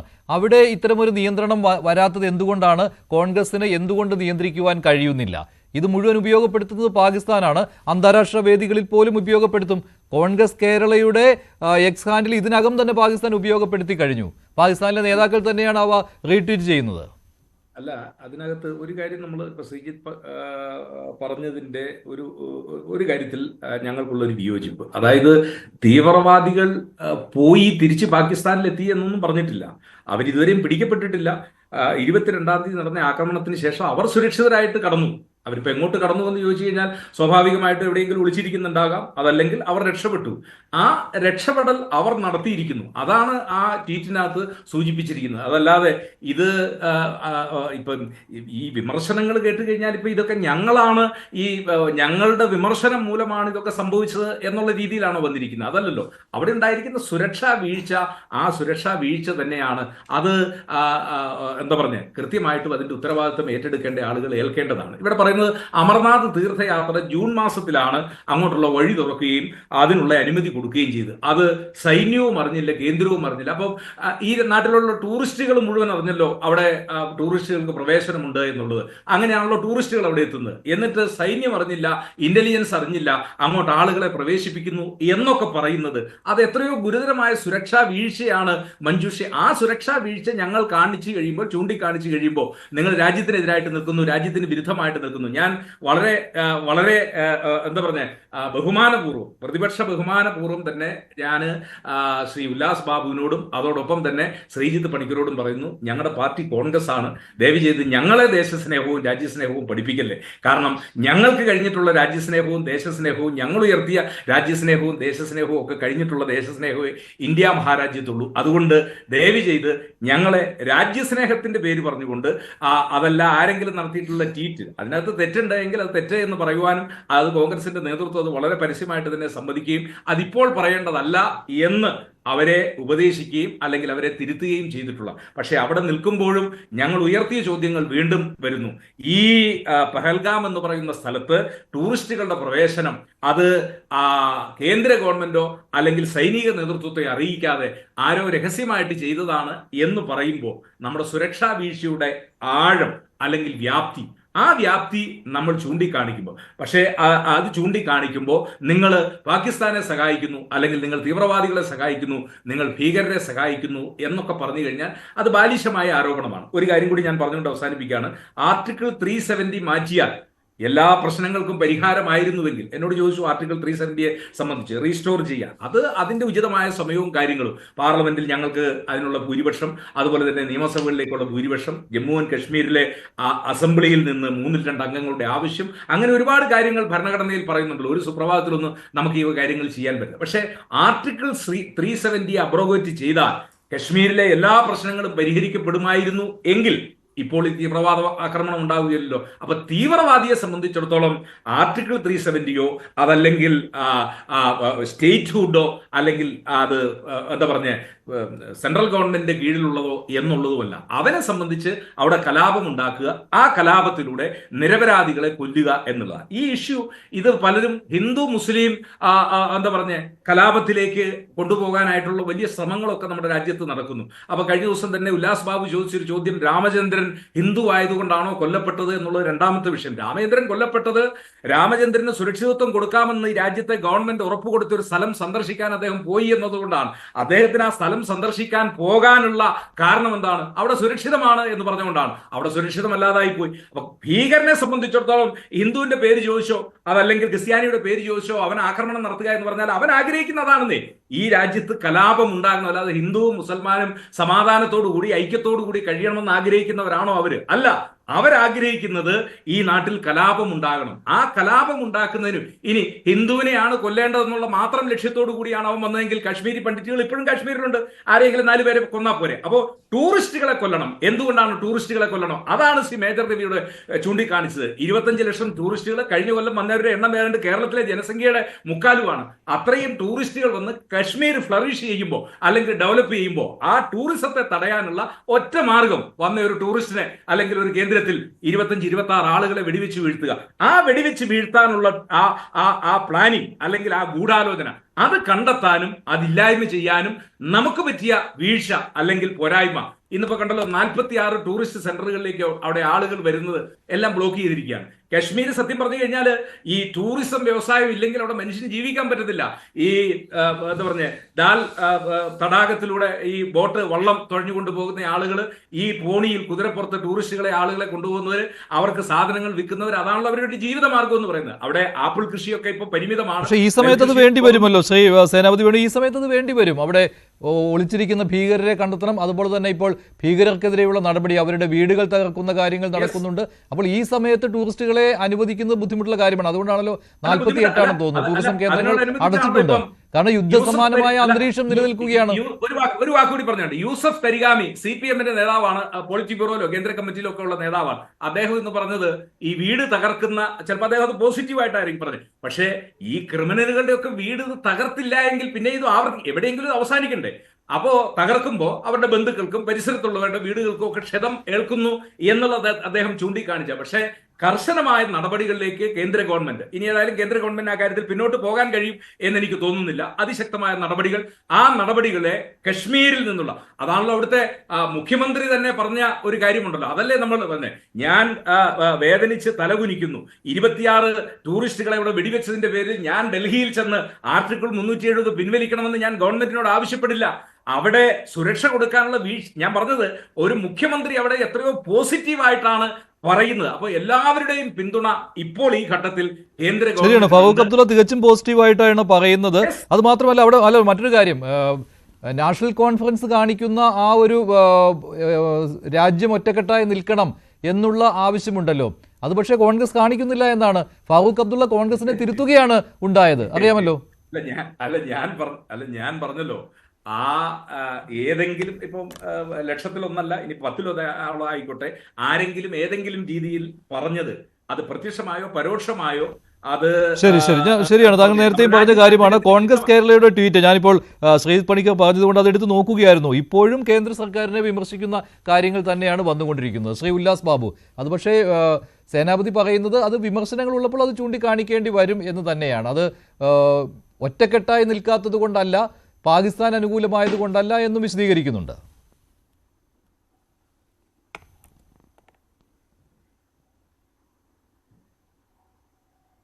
ശ്രീ ഉല്ലാസ് ബാബു, ഹലോ. സേനാപതിയുടെ ഇപ്പോഴത്തെ വാദമുണ്ടല്ലോ, അതിനുള്ള മറുപടി. അല്ല, സേനാപതി വേണുവിന് അത്രയല്ലേ വാദം പറയാൻ പറ്റുള്ളൂ. നമ്മൾ ഇതിനകത്ത് ഞാൻ പറഞ്ഞല്ലോ, ഈ സാഹചര്യത്തിൽ അനാവശ്യമായ വിവാദങ്ങൾക്കോ അനാവശ്യമായ തർക്കങ്ങൾക്കോ നിൽക്കാതിരിക്കുക എന്നുള്ളതാണ് നമ്മളെല്ലാവരും കാണിക്കേണ്ട പക്വമായ നിലപാട്. ഇത് നേരത്തെ ഞാൻ പറഞ്ഞല്ലോ, സേനാപതി വേണുവെ സംബന്ധിച്ചിടത്തോളം അദ്ദേഹത്തിനോട് എനിക്കൊരു കൈകൂപ്പി പറയാനുള്ളത്, നിങ്ങൾ ഇതുവരെ ചെയ്ത പ്രവർത്തികൾ ഇനി ചെയ്യരുത് എന്ന് നിങ്ങൾക്ക് പറയേണ്ടി വന്നത് എന്തുകൊണ്ടാണ് എന്ന് നിങ്ങൾ സ്വയം ചിന്തിക്കുക. ഇതുവരെ ചെയ്ത പ്രവർത്തികൾ ചെയ്യരുതേ ചെയ്യരുതേ ചെയ്യരുതേ എന്ന് നിങ്ങളുടെ സമൂഹത്തിനോട് നിങ്ങളുടെ നേതാക്കന്മാർക്ക് പറയേണ്ടി വന്നത് കഴിവുകെട്ട നിങ്ങളുടെ നേതാക്കന്മാരായതുകൊണ്ടാണോ, അതോ നിങ്ങളുടെ പ്രവർത്തകരെന്ന് പറയപ്പെടുന്നത് ഈ പൊതുസമൂഹത്തിനോട് വിരുദ്ധമായി പ്രവർത്തിക്കുന്നത് മനസ്സിലാക്കിയത് കൊണ്ടല്ലേ? ഈ രാജ്യത്തിനെതിരായ പ്രവർത്തന ശൈലി അവരുടെ വാക്കുകളിൽ ഉണ്ടായതുകൊണ്ടല്ലേ, അവരുടെ പോസ്റ്റുകളിൽ ഉണ്ടായതുകൊണ്ടല്ലേ? ഉത്തരവാദിത്തപ്പെട്ട വ്യക്തികൾ തന്നെയല്ലേ ഇതൊക്കെ എഴുതിക്കൂട്ടിയത്, ഇതൊക്കെ മൈക്കിൽ പ്രസംഗിച്ചത്, ഇതൊക്കെ സ്റ്റേറ്റ്മെന്റ് ആക്കി പുറത്തുവിട്ടത്, ഇതൊക്കെ പോസ്റ്റുകളാക്കി പുറത്തുവിട്ടത്? ഇതൊക്കെ ചെയ്യുന്ന സമയത്തും എവിടെയായിരുന്നു നിങ്ങളുടെ നേതാക്കന്മാർ? അവർക്കൊന്നും ഇത് കണ്ടെത്താനുള്ള സാധ്യത ഉണ്ടായിരുന്നില്ലേ?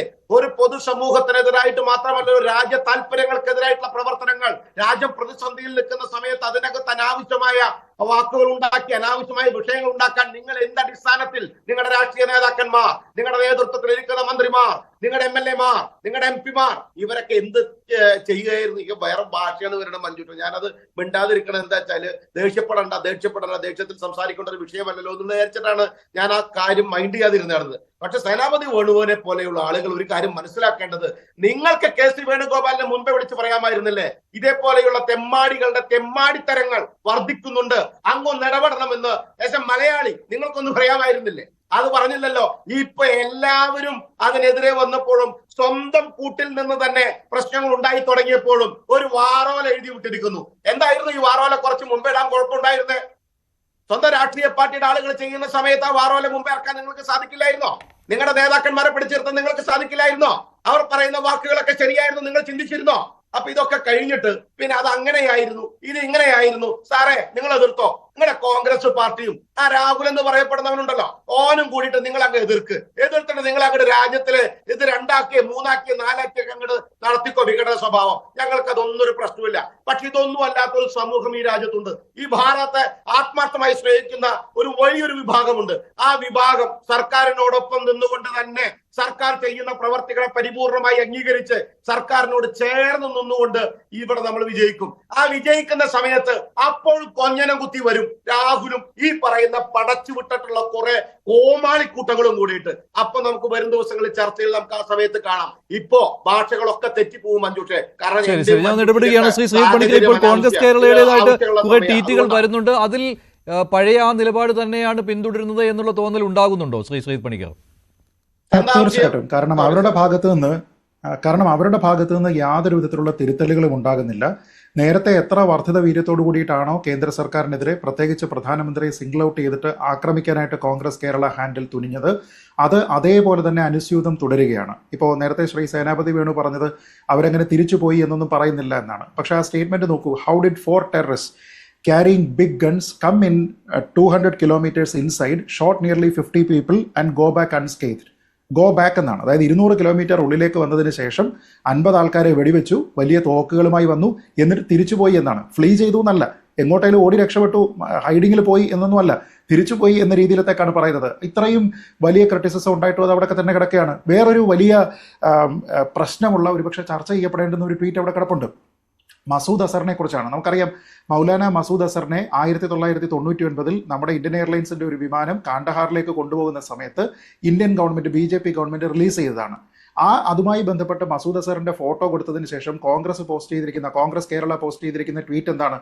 കോൺഗ്രസ് സർക്കാർ 1994 ഇയാളെ അറസ്റ്റ് ചെയ്തു, BJP സർക്കാർ 1999 ഇയാളെ റിലീസ് ചെയ്തു. അതിനുശേഷം അങ്ങനെ ചെയ്തിരിക്കുന്ന പരിപാടികൾ ജെയ്ഷെ മുഹമ്മദ് സ്ഥാപിക്കുന്നു, പിന്നീട് ഇന്ത്യയിലെതിരെ നടത്തിയിരിക്കുന്ന തീവ്രവാദ പ്രവർത്തനങ്ങൾ. ഒരൊറ്റ ചോദ്യം, IC-814 എന്ന് പറയുന്ന ഇന്ത്യൻ എയർലൈൻസിന്റെ ആ വിമാനം തട്ടിക്കൊണ്ടു പോവുകയും അതിലുണ്ടായിരുന്ന രൂപൻ കത്യാൽ എന്ന് പറയുന്ന ഒരു വ്യക്തിയെ അവർ വെടിവെച്ച് കൊന്നതിന് ശേഷം മൃതദേഹം പുറത്തേക്ക് ഇടുകയും ചെയ്തതിന് ശേഷം ബാക്കി ആ ഫ്ലൈറ്റിൽ ഉണ്ടായിരുന്ന 177 ആൾക്കാരെ രക്ഷപ്പെടുത്തുന്നതിന് വേണ്ടി ഇന്ത്യൻ ഗവൺമെന്റിന്റെ കയ്യിൽ ഉണ്ടായിരുന്ന ഒരേ ഒരു മാർഗം അവരുടെ ആ ഡിമാൻഡ് അംഗീകരിക്കുക എന്നുള്ളതായിരുന്നു. എനിക്കൊരു വളരെ ലളിതമായിട്ടുള്ള ചോദ്യമേ ഉള്ളൂ. കോൺഗ്രസ് ആയിരുന്നു ഭരിക്കുന്നതെങ്കിൽ ഈ 177 യാത്രക്കാരെയും വെടിവെച്ച് കൊല്ലട്ടെ, എങ്കിലും ഞങ്ങൾ ഈ തീവ്രവാദിയെ തരില്ല എന്നൊരു നിലപാട് സ്വീകരിക്കാമായിരുന്നു. ഞാൻ പറഞ്ഞത്, ഇന്ത്യൻ ഗവൺമെന്റിന്റെ ജനതയുടെ അവരുടെ ജീവനെ പ്രൊട്ടക്ട് ചെയ്യുക എന്നുള്ള പ്രൈമറി റെസ്പോൺസിബിലിറ്റി ഉണ്ട്. ആ പ്രൈമറി റെസ്പോൺസിബിലിറ്റി ഇപ്പോൾ എത്രത്തോളം കുറ്റവാളികളായിട്ടുള്ള ആൾക്കാർ രക്ഷപ്പെട്ടാലും നിരപരാധികൾ ശിക്ഷിക്കപ്പെടാൻ പാടില്ല എന്നുള്ളതാണ്. ഇവിടെ ഇന്ത്യൻ ഗവൺമെന്റിന് ഉണ്ടായിരുന്ന ഒരേ ഒരു ഓപ്ഷൻ, ഈ 177 ആൾക്കാരെ, പ്രത്യേകിച്ച് ഒരാളെ കൊല ചെയ്ത സാഹചര്യത്തിൽ രക്ഷപ്പെടുത്തണമെങ്കിൽ ഈ തീവ്രവാദിയെ റിലീസ് ചെയ്യുക എന്നുള്ളതല്ലാതെ വേറെ മാർഗമുണ്ടായിരുന്നില്ല. അപ്പൊ അതിനെ പോലും BJP ഗവൺമെന്റ് റിലീസ് ചെയ്തു, ഞങ്ങൾ അറസ്റ്റ് ചെയ്തയാളെ എന്ന് പറയുമ്പോൾ കോൺഗ്രസ് എന്ത് ചെയ്യുമായിരുന്നു? അത് മുഷ്താഖ് അഹമ്മദ് സർഗറിനെ പറ്റിയാണ് അല്ലെ? മുഷ്താഖ് അഹമ്മദ് സർഗർ അല്ല, ഇത് പിന്നെ ഇങ്ങനെ നമ്മുടെ മസൂദ് അസർ. പക്ഷേ മുഷ്താഖ് അഹമ്മദ് സർഗറിന്റെ പേരെടുത്ത് പറഞ്ഞാണ് അങ്ങനെ arrested by Congress in 1992, released by BJP in 1999 അല്ലെ? ഇത് 94-99 മസൂദ് അസറിനെ കുറിച്ച് പറഞ്ഞിട്ടുണ്ട്. മസൂദ് അസറിന്റെ ചിത്രം ഉൾപ്പെടെ പോസ്റ്റ് ചെയ്തിട്ട് അതിനുശേഷം പുള്ളിക്ക് ഓർക്കസ്ട്രേറ്റ് ചെയ്തിരിക്കുന്ന അയോധ്യ അറ്റാക്ക് ഉൾപ്പെടെയുള്ള പല കാര്യങ്ങളും ചേർത്ത് കൊടുത്തിട്ടുണ്ട്. ഞാൻ ചോദിക്കുന്നത്, കോൺഗ്രസ് എന്ത് ചെയ്യുമായിരുന്നു? എന്ത് ചെയ്യും? ഈ 177 പേരെയും നിങ്ങൾ വെടിവെച്ചോളൂ, ഇനി അടുത്തയാളെ 2 മണിക്കൂർ കഴിഞ്ഞിട്ട് അടുത്തയാളെ വെടിവെക്കുമെന്ന് പറയുന്ന സമയത്ത് ശരി കൊന്നോളൂ, ഞങ്ങളിവിടെ ആലോചിച്ചുകൊണ്ടിരിക്കാം എന്നാണോ നമ്മൾ ചിന്തിക്കേണ്ടത്? എത്രത്തോളം കഴിവുകെട്ട രീതിയിലാണ് ഭരണം നടത്തിയിരുന്നത് എന്നുള്ളത് ശിവരാജ് സിംഗ് ചൗഹാൻ ആണെന്ന് തോന്നുന്നു. അല്ല, ശിവരാജ് സിംഗ് ചൗഹാൻ അല്ല, ശിവരാജ് പട്ടേൽ അല്ലേ? അദ്ദേഹമല്ലേ ശിവരാജ് പട്ടേൽ അല്ലേ ഡ്രസ്സ് മാറിക്കൊണ്ടിരുന്നത്? മുംബൈ ആക്രമണം നടത്തിയതിനു ശേഷം ഓരോ മണിക്കൂറിലും പത്രക്കാരെ കാണാൻ വരുന്ന സമയത്ത് ഓരോ പുതിയ വേഷം, അതിന്റെ പേരിൽ പോലും അന്ന് വിമർശനം ഉണ്ടായിരുന്നതാണ്. എങ്ങനെയാണ് ഹാൻഡിൽ ചെയ്തിരിക്കുന്നത്? എത്ര കിലോമീറ്ററിനുള്ളിലേക്കാണെന്ന് വന്നിരുന്നത്? ഇത് പാകിസ്ഥാനുമായിട്ട് ബോർഡർ ഷെയർ ചെയ്യുന്ന സ്ഥലമാണോ മഹാരാഷ്ട്ര? അതുകൊണ്ടാണോ അങ്ങനെ വന്നിരിക്കുന്നത്? ഒരു 1200 കിലോമീറ്ററെങ്കിലും ഇങ്ങോട്ട് വന്നെങ്കിലല്ലേ പിന്നെ മഹാരാഷ്ട്രയിലേക്ക് എത്താനായിട്ട് സാധിക്കുകയുള്ളൂ. അപ്പൊ അന്ന് ഈ ഭീകരവാദികൾ എങ്ങനെയാണ് വന്നിരിക്കുന്നത് എന്നുള്ളതിനെ പറ്റി എന്താ ചിന്തിക്കാതിരുന്നത്? അപ്പൊ ഞാൻ പറയുന്നത്, രാജ്യത്തിന്റെ താല്പര്യത്തിലുള്ള, രാജ്യത്തിലെ ജനങ്ങളുടെ താല്പര്യത്തിനെ സംരക്ഷിക്കുന്നതുമായി ബന്ധപ്പെട്ട് എന്താണ് തീരുമാനം? അന്ന് തട്ടിക്കൊണ്ടുപോയിരുന്ന വിമാനത്തിൽ സപ്പോസ് സോണിയാഗാന്ധി ഉണ്ടായിരുന്നെങ്കിലോ? അന്ന് തട്ടിക്കൊണ്ടുപോയിരുന്ന വിമാനത്തിൽ രാഹുൽ ഗാന്ധി ഉണ്ടായിരുന്നെങ്കിൽ കോൺഗ്രസ് പറയുമായിരുന്നോ? ഇത് പറയുമായിരുന്നു, ഇല്ല വേണമെങ്കിൽ വെടിവെച്ച് കൊന്നോട്ടെ, ഞങ്ങൾക്ക് ഈ തീവ്രവാദി ഇവിടെ റിലീസ് ചെയ്യാതിരുന്നാൽ മതി എന്ന് പറയുമായിരുന്നു? എന്റെ വളരെ ലളിതമായിട്ടുള്ള ചോദ്യം, നിങ്ങളുടെ ഓപ്ഷൻസ് എന്താണ്? ഓൾട്ടർനേറ്റീവ് എന്താണ്? ഒരു ഗവൺമെന്റ് ആണ്. ചർച്ച അവസാനിപ്പിക്കുകയാണ്, സമയം കഴിഞ്ഞു. അതുകൊണ്ട് മാത്രമാണ് ഇത്തരത്തിലുള്ള ട്വീറ്റുകൾ കോൺഗ്രസ് കേരളയിൽ ഇപ്പോഴും വരുന്നുണ്ട്. നന്ദി. ചർച്ചയിൽ പങ്കെടുത്ത എല്ലാവർക്കും. ഇന്നത്തെ ചോദ്യം ഇതായിരുന്നു: മോദിക്കെതിരായ ട്വീറ്റ് പിൻവലിച്ച് കോൺഗ്രസ്, ഇത് തെറ്റുതിരുത്തലോ? അതേന്ന് 78% പ്രേക്ഷകർ.